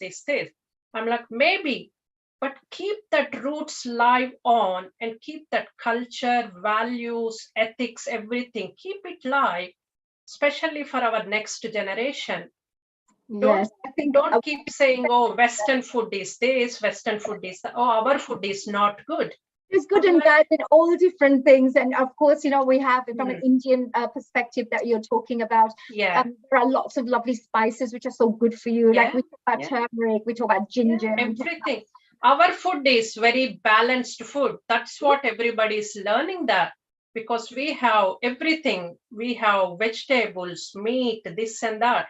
So yogurt, everything is in the one plate, which is the most amazing balanced food. And what we doing being an Indian, we saying, oh, okay, that's not the good one. Have this. I'm saying whatever you've grown up, that's the food is good for your body, mind and soul. So I always say, be just kind, passion and compassion in your life and everything. And what people is doing is, oh, I'm having this and this and this. Why it's not suiting me, Meena? Why I'm putting on weight? Why people are saying obesity, this and that? What I'm saying, because you are not having your own food. I'm not just talking about the Indian food. Whatever you've grown up, that's the one your body suits for you. I think when you know, because spirituality teaches you to be very open, and it teaches you to be embracing, and it teaches you to see everything as one. Because even in our shastras, as we say, you know, the Vedic scriptures, it will say that everything's one. You know, the whole one family, everybody's one. Yeah. So sometimes you may find somebody living in the jungles may have to eat, let's say, protein, and they may have to be more hunters. Yeah. But somebody who's yogis, who work and just meditating in the Himalayas, they may need berries and nuts and not need any more, you see. So and somebody who's an athlete, they may need a little bit more, you know, more nutrition in certain vitamins and certain minerals. Because what happens is sometimes if we become too structured, this is right, this is wrong, this is this. But when you're on a meditative and a spiritual journey, you find that your mind becomes very open-minded. Very open-minded. Let people know who they are. If you like this, fine. If you don't like this, it's okay. But facts are facts. That if you eat plants and if you eat that, it's going to be good for you. If you're going to eat laddus every day, it's not going to be exactly. Obviously, like back to facts. So some of those things that need to be, let's see what Lata has to say. Lata, you know, we're talking about meditation. We're talking about how to become better human beings as well. We spoke about a wonderful celebrity like Vivek Oberoi, who is doing amazing work, you know, in the social community work that he does, the charitable work he does.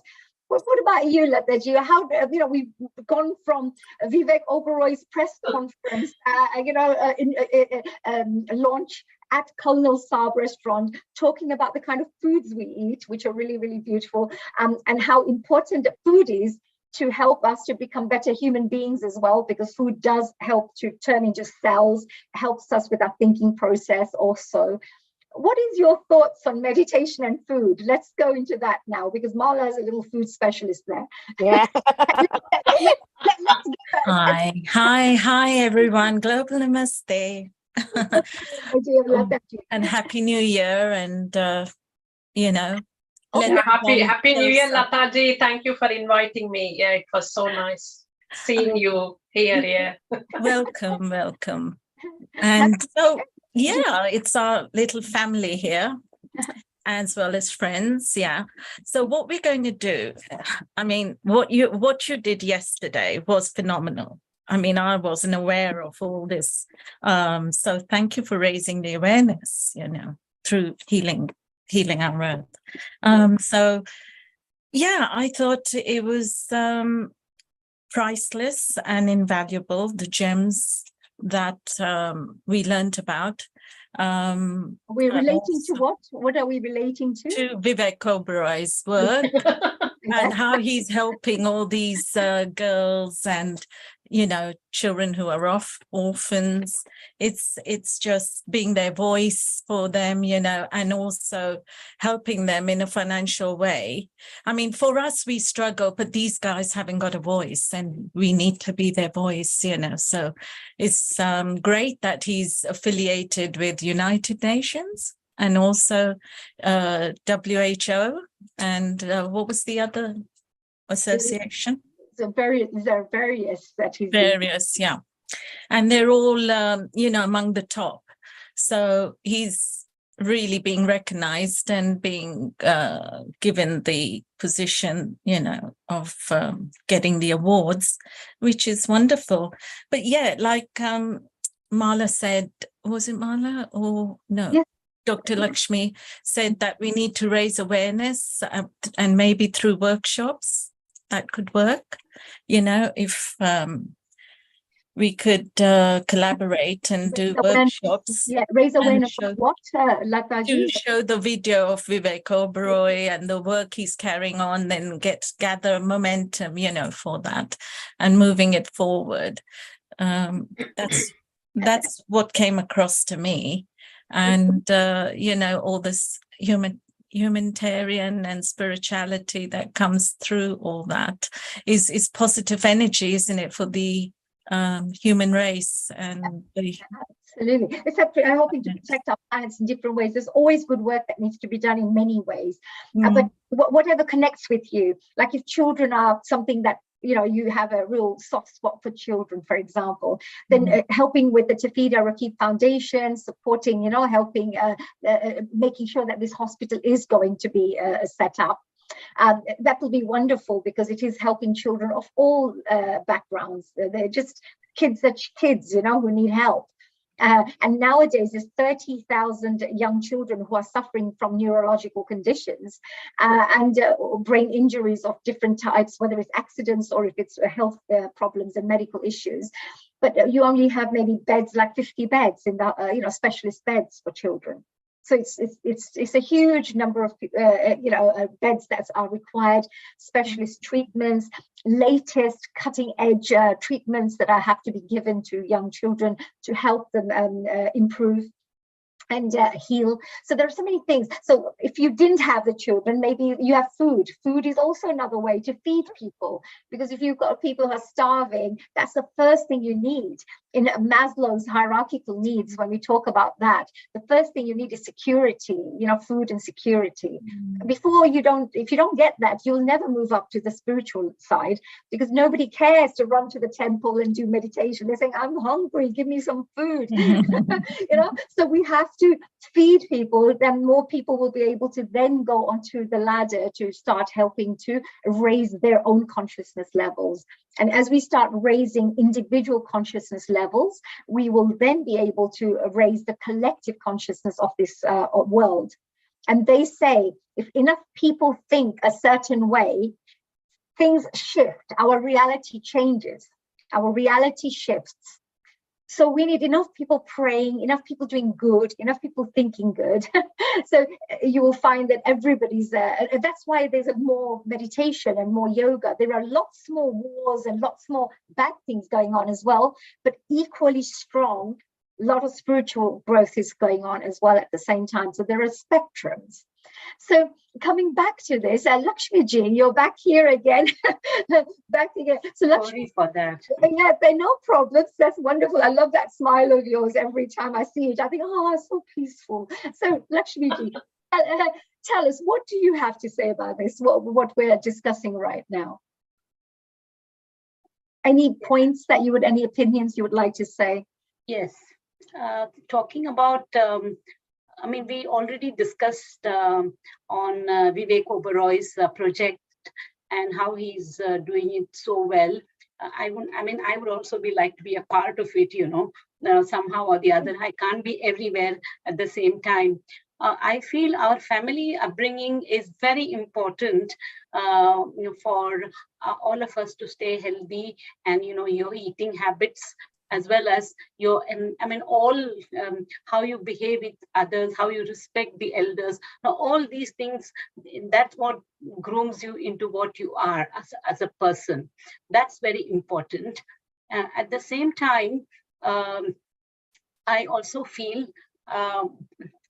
it's not the topic, but I do feel very bad for the poor and the children who roam around in the streets, especially the deaf and dumb, and people who are not able to speak, or the handicapped children. What have they done wrong? They are born like this. It's so sad, especially the deaf and dumb. They can't speak, and they don't hear anything, and they become the target at many places, especially the girls. So these are small things, which keeps on hanging around my head and my brain.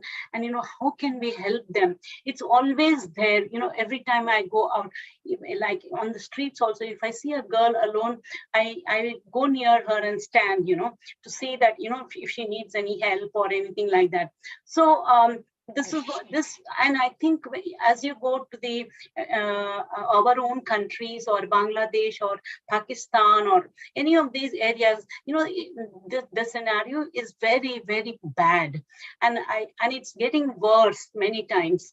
And I think our movies are probably responsible for it, and we must have a strong censor board to make our movies much more pleasant and much more meaningful.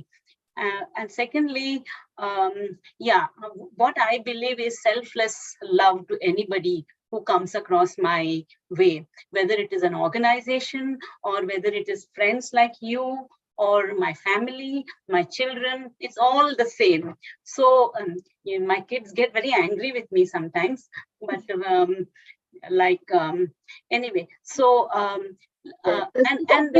yoga, being too good, right? Sometimes people just say you're just too good, or sometimes you get told off being too good. And some sort of meditation, like low yoga or some exercise. This also helps to bring a lot of peace within you. And that way also you can help many other people.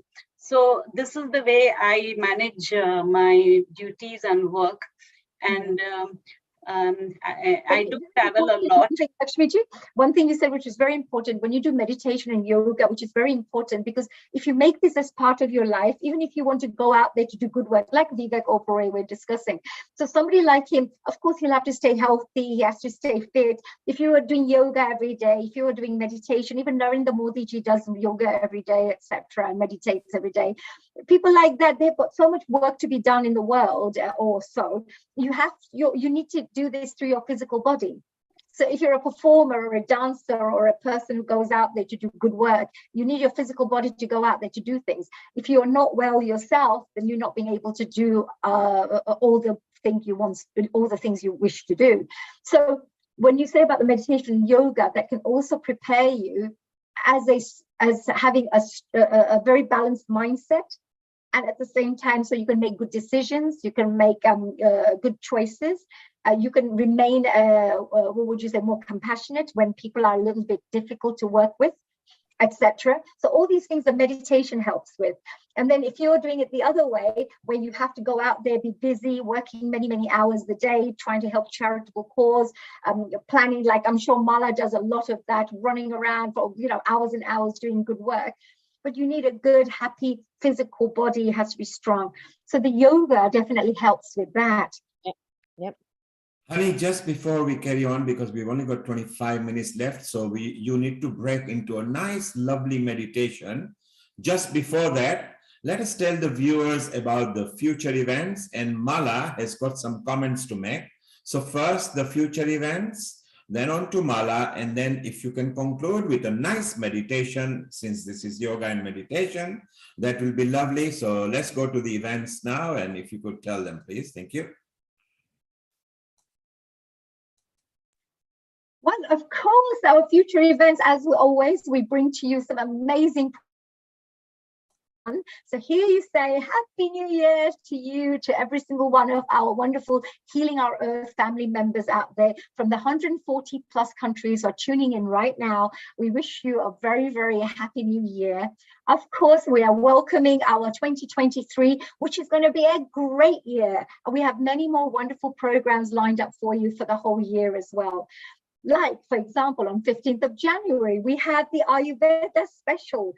Benefits of Ayurveda. Do make sure you tune in, because you'll get a chance to meet some wonderful medical experts, some Ayurveda experts, and others who will be sharing wonderful tips. So that's on 15th of January, Sunday, 2 p.m. onwards, as always, and make sure you don't miss that one. After then, on the 29th of January, we have the vegan and the vegetarian kitchen. I'm sure Mala is going to love this one. Yay. Yes, because this is all about achieving good health gastronomically, making sure your tummy is nice and healthy. And of course, food is amazing, because you'll get some amazing recipes, you'll get some delicious foods that people will be creating and making. And at the same time, I'm sure Seema will be there as well, one of our wonderful Healing Our Earth hosts. So Mala, do join in for that 29th of January. Put it into your diary and make sure you join us on that day, because I'm sure you'll be able to give lots of tips on that day. Absolutely. Our mission statement, as always, we say to everyone, Healing Our Earth is all about promoting happier, more peaceful, healthier, and more inspired global communities by delivering multicultural online education and entertainment. And what I would say here today, I'm sure we were inspired by Vivek Oberoi, and hopefully many more people who are out there listening, watching this particular program. I hope you will be going out there supporting our cause when we do our foundation work, which is the Tapida Rakib Foundation. You will also support Vivek Oberoi for the good work he's doing.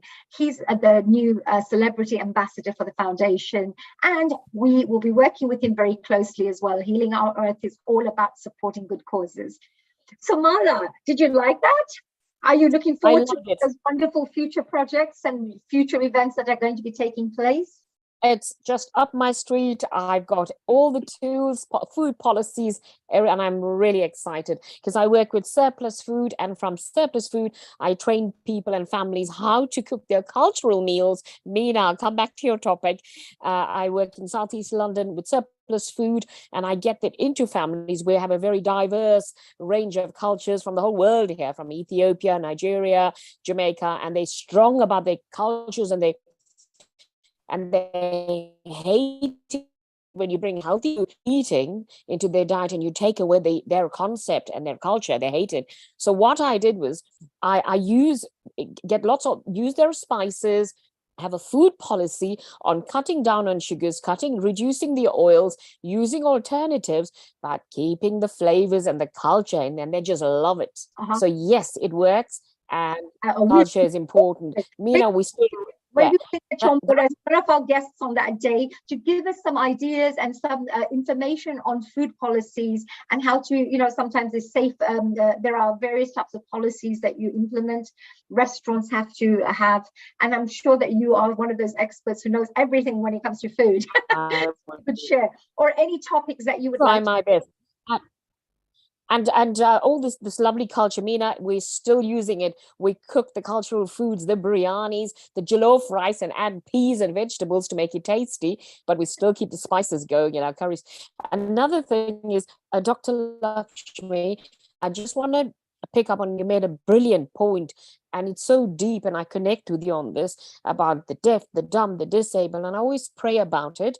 And sometimes when I sleep, I wake up suddenly because, you know, I try and meditate a lot because of our busy schedule. And I say, I wish I could get to these people. And you're so right that what you said was so deep about the people that can't access services because of the disabilities and why they're born. And I want everybody, I've asked you urgently, if we can do a prayer, and this keeps on coming up in my mind and in my intuition, or whatever you call it, that there are people and children in the world that are being raped, abused, exploited, and they can't speak. It's in their families, it's in their homes, communities, wherever. They're in rural parts of the world or even rich parts of the world, but they can't speak. And they can't fight and defend themselves, and they've been abused physically and sexually, emotionally as well. Can we pray that the perpetrators get caught, they get exposed, and these children must get rescued? This thing keeps on coming up in my prayer, and it wakes me up every time in my sleep. It wakes me up at midnight as well. So could you help me meditate on that? Such a beautiful thing. Yes, I'll definitely live with Lakshmi ji as well, with such a good point that she's raised as well, yourself as well. Let's see if we can do a lovely meditation all together and see if we can all calm down. And before we start off this meditation, what I would like to do is I wanted to share something. I just wanted to share a very big congratulations, well, convey a very big congratulations to all the people who came together on the 1st of January 2023 to take part in the New Year Day Parade. When I talk about meditation, when I talk about yoga, one of the things I also talk about is how you come together, different cultures, different faiths together, and enjoy life and celebrate life together. There is not anything about, oh, he comes from this side, she comes from here, he comes from there. No, we all come together to have fun with one focus. So on the 1st of January, we all took part in a New Year Day parade where we had Latin Americans, we had Christians, we had Hindus, we had people, Muslims, we had all different people who came together and we took part. And I'd like to share this video, a very short one as well, because we came back with actually first prize in this particular first prize in the New Year Day Parade. We raised £15,000 for our mayor, the mayor of Redbridge, and I wanted to congratulate the whole team for coming on board and supporting. It was all about promoting our planet and promoting environment causes. This is, of course, Mala, promoting water not to poison our oceans. Here we are uniting to protect the environment, because when we meditate, we are also connecting to nature. We're also connecting to the world consciousness. This is Redbridge. Of course, it has a lot of countryside, lots of wonderful flora, woodland areas. So we were promoting that. You can tell me the tree. Oh, here are the daffodils. We have some beautiful daffodils in UK and London. So we've got them all dressed up as lovely. Here are the trees, about protecting the trees, connecting to the trees. This is all the fishes who are being poisoned because of the rubbish and everything that we are, dumping into our oceans. We protect our fishes and the sea life. We've got a blue flower here, rare, lovely the blue flowers. The oceans. We also decorated the float, which is wonderful. Here comes the birds. We have to protect nature. When we cut down trees, the birds have no place to go. So we have to stop cutting down and do deforestation. Here comes beautiful butterflies, colorful roses. feel proud. There was a little kid who was 8 years old. So we had people of all ages who came together, who supported photographers, males, it was females and males as well, as you can see the flags there. This is something that Dr. Lakshmi Ji is, I'm sure, very, very used to. He is involved in COP26, COP27, where we're raising awareness of how to protect our planet. A very colourful float we ended up doing. I was very pleased to say that we got over 100,000 from all our judges for all the different categories. So all I was going to say to everyone is when you come together, unite together to give messages, whether it's a message about Tafida Rakib or if it's a message about unity or about the environment, we can always create strong messages more if we're united. And finally, the fact that we came in first for this, I should say congratulations to every single participant who took part. Some of these people were speaking Spanish, they couldn't even speak English, but they joined us for this event. We are very lucky to be part of London because London has beautiful places that you should be seeing and being proud of. We had 650,000 viewers on the streets of London, and we also had 550 million global television viewers. 8,000 participants took part and 70 entries, and we came first, and Healing Our Earth is always there supporting us. So I just wanted to say thank you to Healing Our Earth for being part of it. This is what we're about. And of course the London New Year Day Parade, I would say organizers.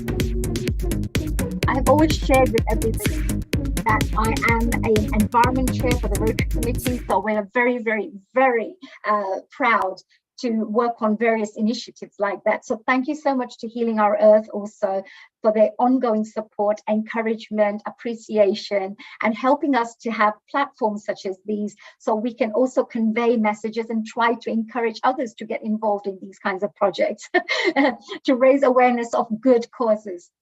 So now I just want to say big thank you to Honey, and the gods were watching over Honey. The trials, the tribulations, the delays, the inconsistencies from people, and Honey gracefully dealt with it with patience, tolerance, and her beauty and experience. And the universe just came and everyone just came forward and made Honey make this project work. She had a lot of challenges, and our darling Honey, I thank God for you. Oh, thank you. Thank you. And your praise was answered, and the day was beautiful, and everything that tried to work against you came and worked for you, and you won the prize. We won the prize. We did it together. We can never do it. I can never do it myself, but with lovely people like yourself, we did it as a team, which was great. Thank you for that, Mala, for sharing. Actually, it was, I must admit, 6 weeks before the mayor of Redbridge came to me, and of course the team came along and contacted me, said, Honey, we need to do something with this Redbridge parade, because we've got nothing ready. So in 6 weeks, we put this whole thing together. And most of the times, most of these boroughs are working for 6 months, to prepare these kinds of parades. And most of the times, Westminster wins. They always win first prize, Westminster. We also have... So, Honey, I'm just sharing our other team at Healing Our Earth, who were present over there. You see our technical director, Nishir, in the middle, Nilesh Badiani, Kalpesh Ruparelia, and Hero won the 3rd prize. Oh, wow. Well done. Over to you guys, and on to the meditation. Well done, all of you. Thank you so much. Bless all of you. Congratulations to Nishit as well for the branch council. Thank you, Mala. Now, may I request maybe Lakshmi ji, Meena ji, Lata ji, even if there's Riddhi ji, please come and join us on line. Maybe we can spot you there. And if you'd like to do a meditation with us, please join us and see if we can collectively help to raise consciousness levels of humanity, as we say. So let's start off with having a couple of deep breaths, taking a few deep breaths. We've had a lot of excitement We've been talking about Vivek Oberoi, who's been doing such great work, being such a wonderful humanitarian. He's been here supporting causes which are very, very dear to each one of us, which is great. But that's not the only thing. Each one of you are also very important and are doing great work in this world. Whether it's by supporting your family, whether it's by being a great friend, or whether it's by supporting your communities. But every single one of you who has actually dedicated your time to be here today on this online platform, it already tells me that you're already very, very big-hearted people, because you want to make this world a better place through your knowledge, through your sharing of information, and by being somebody who can contribute in whichever way they can. So thank you for that. So if we can now close our eyes and see if we can do a little meditation and see if we can take you on a journey. Wherever you are in any part of the world, let's see if you can just for 10 minutes find a place to sit down, whether it's a chair, whether it's on the floor, or whether you'd like to just lie down on your bed. Important thing is, see if you can close your eyes, and let's see if we can start taking a step towards a journey that goes inwards. Let's see if we can take a couple of deep breaths.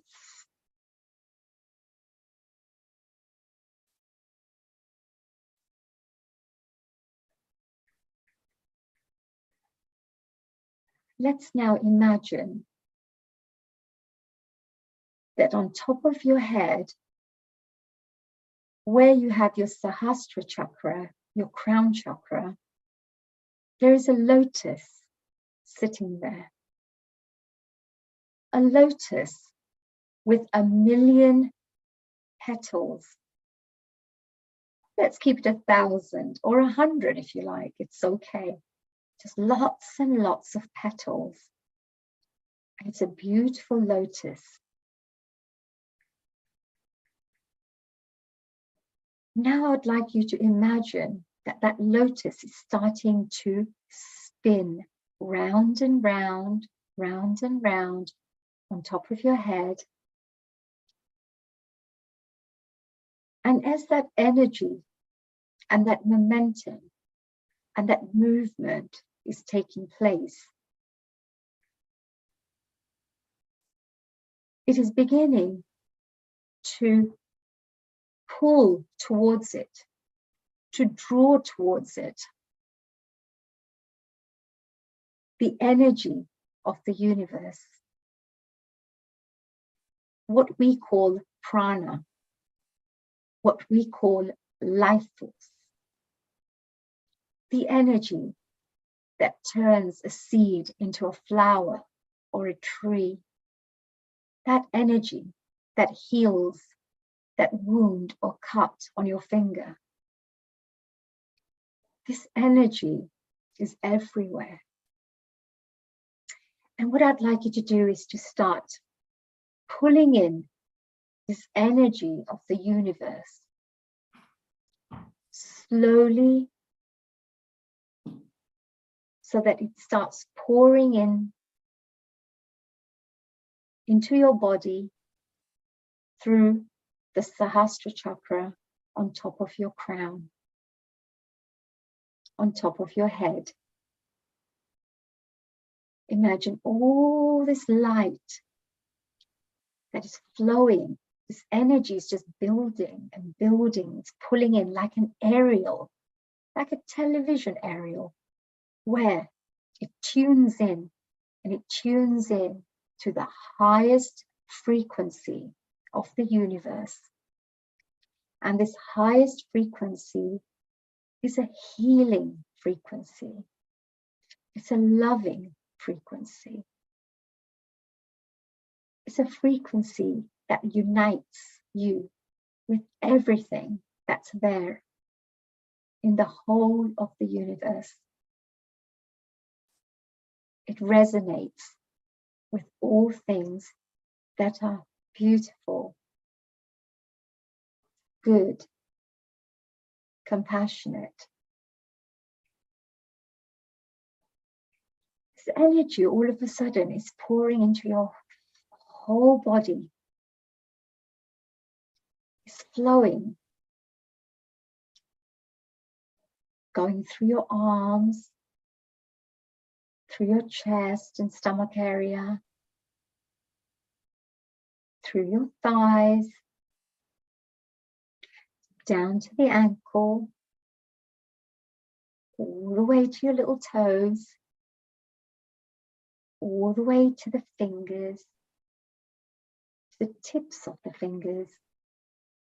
And this is beautiful energy that's in your whole body.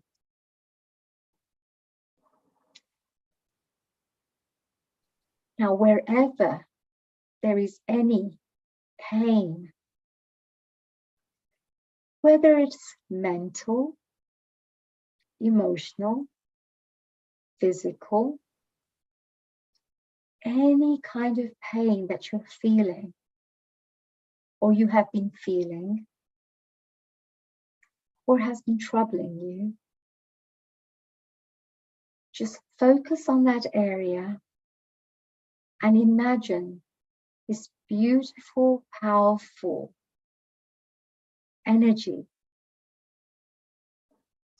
dissolving anything negative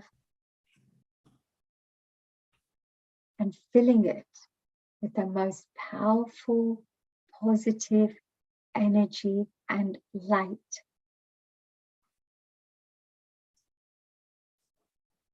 And whatever you were feeling, which wasn't very good, which was a little painful, perhaps negative, is being replaced by something positive.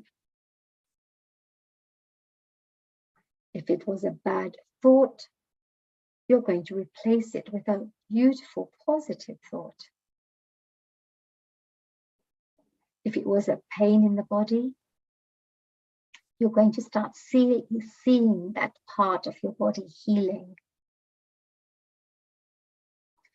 If it was emotionally, something had really affected you and had made you lose your balance, perhaps. Whatever that was, replace it with something positive.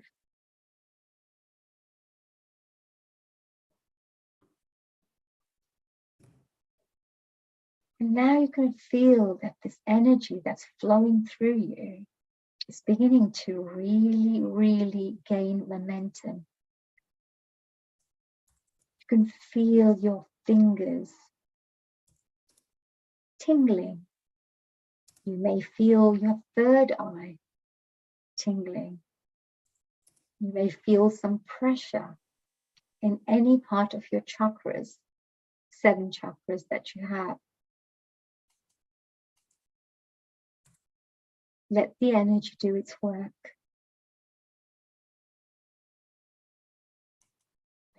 And as we're thinking about this and going through a little meditative journey, let's imagine an aura around you.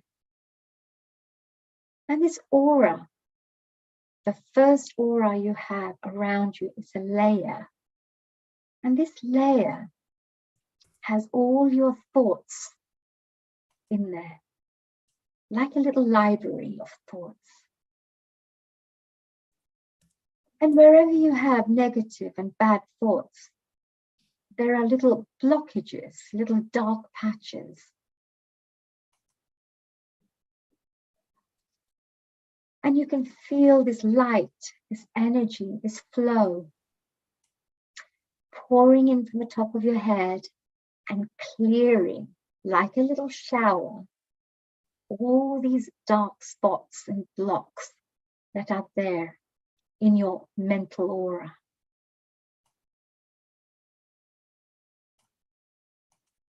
We all know that thoughts are energy. What you think about and what you focus on, you manifest. in your reality. So you're going to be in charge of what you want to experience in life by changing the thoughts to the kind of thoughts that are conducive to what you would like to experience. More luck, more blessings, more love, more compassion, more unity, more harmony. And now you can see this second layer on top of the mental layer. It's a second layer of your aura. It's the emotional aura, where all your emotions are there. All the emotions you feel, whether they're good, bad, or little secretive ones that you wouldn't really like to show the world, but they're there. Because maybe you try to show that you're very strong, or perhaps you have these niggly feelings, but may not want to share this. All these little thoughts and feelings are here on your second layer, which is your emotional layer. You may have had some heartache because of maybe a divorce, maybe breaking up with a friend, or some terrible thing happening like losing your job or so. These emotions become blocks and blocks on your aura, which prevent you from living your life in a happy and healthy way. So let's see if this whole energy flows through this particular layer of aura and clears all those blocks, dissolves them, and you can replace them with nice positive feelings. Anything negative that you're feeling, replace it with the opposite, the positive opposite of that feeling.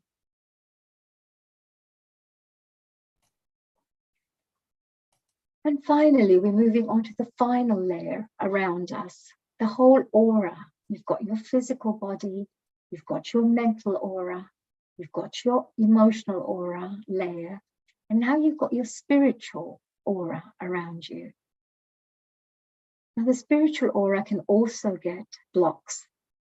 These could be because of rigid views of life, judgmental views, defensive views, closed-minded views. When you have positive energy on this layer of your aura, you become very open-hearted, open-minded, very expansive. This is where your soul starts connecting to everything you do. This is where they say you awaken your soul. The soul is what drives you, what guides you. The soul is part of God, whether you believe in God, or you may say the higher power, or you could call it the life force.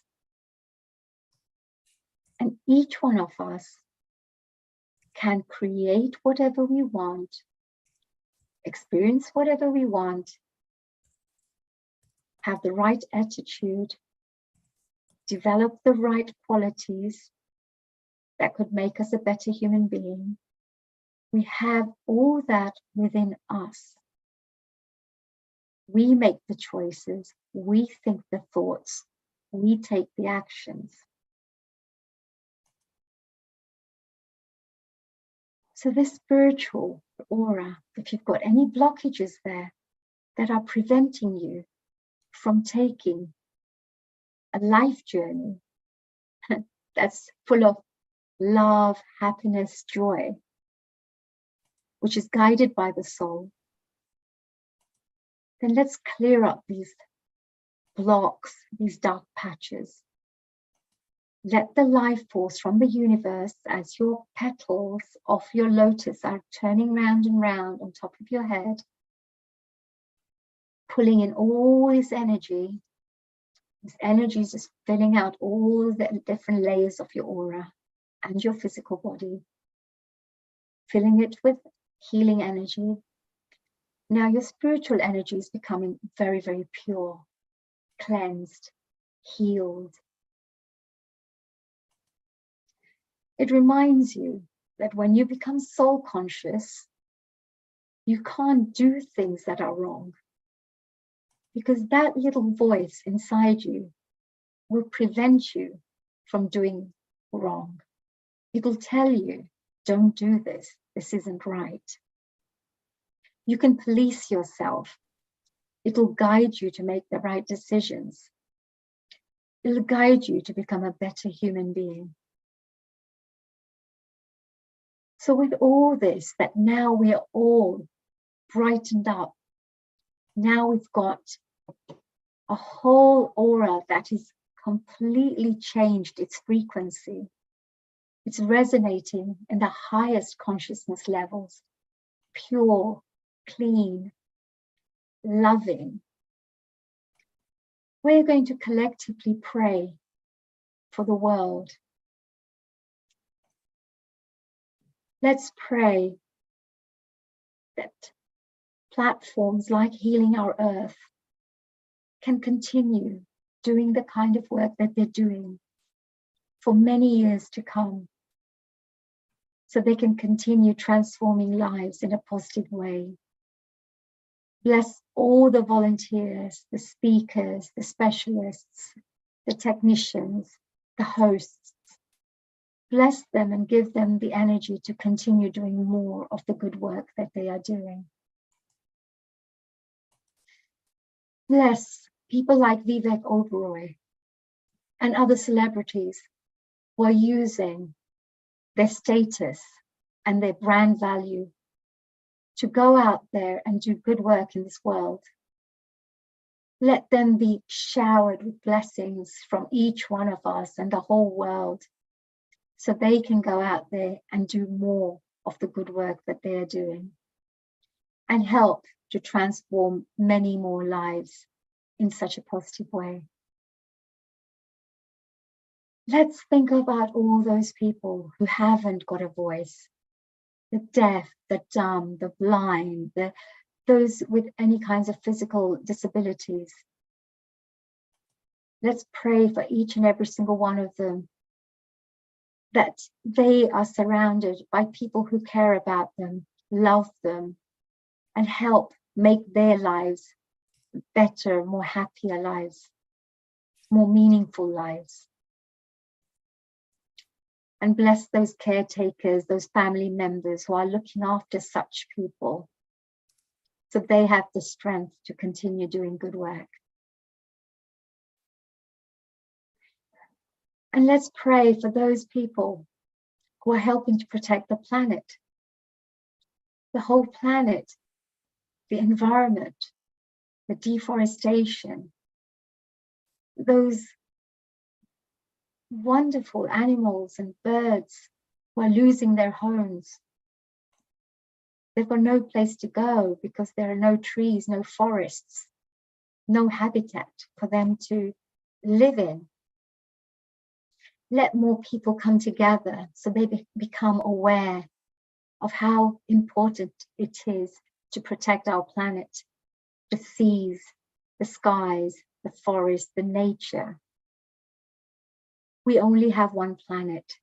So bless all those who are out there trying to do good work, to not just help us in our present day, but to also support our future generation and to help to replace all the resources that we keep using for our greed and for our human selfishness sometimes. Let people have the wisdom to make right choices. And with that, we finish up with our last prayer. Please bless each one of us so we can also become better human beings, have more wisdom, more love, more patience, more generosity, whether it's by time, whether it's through funds and donations, or whether it's just giving love and putting a smile on people's faces. Let us go out there and be the kind-hearted people that we should be, and pray that everybody else can also be blessed with such wisdom.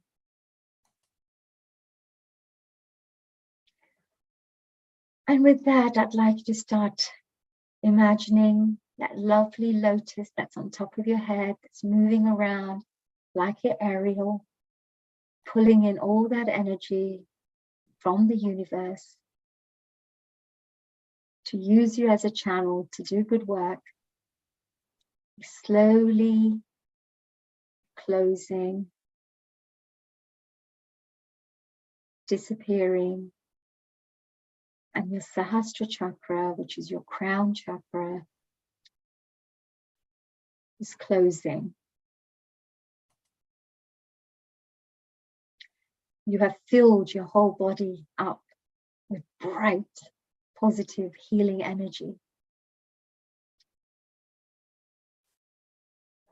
Your fingers are tingling, so you know that the energy is working. And with that, I'd like you to take a few deep breaths. And whenever you're ready to open your eyes and come back out and come back to our platform here. Grounded, back in your home, back wherever you are.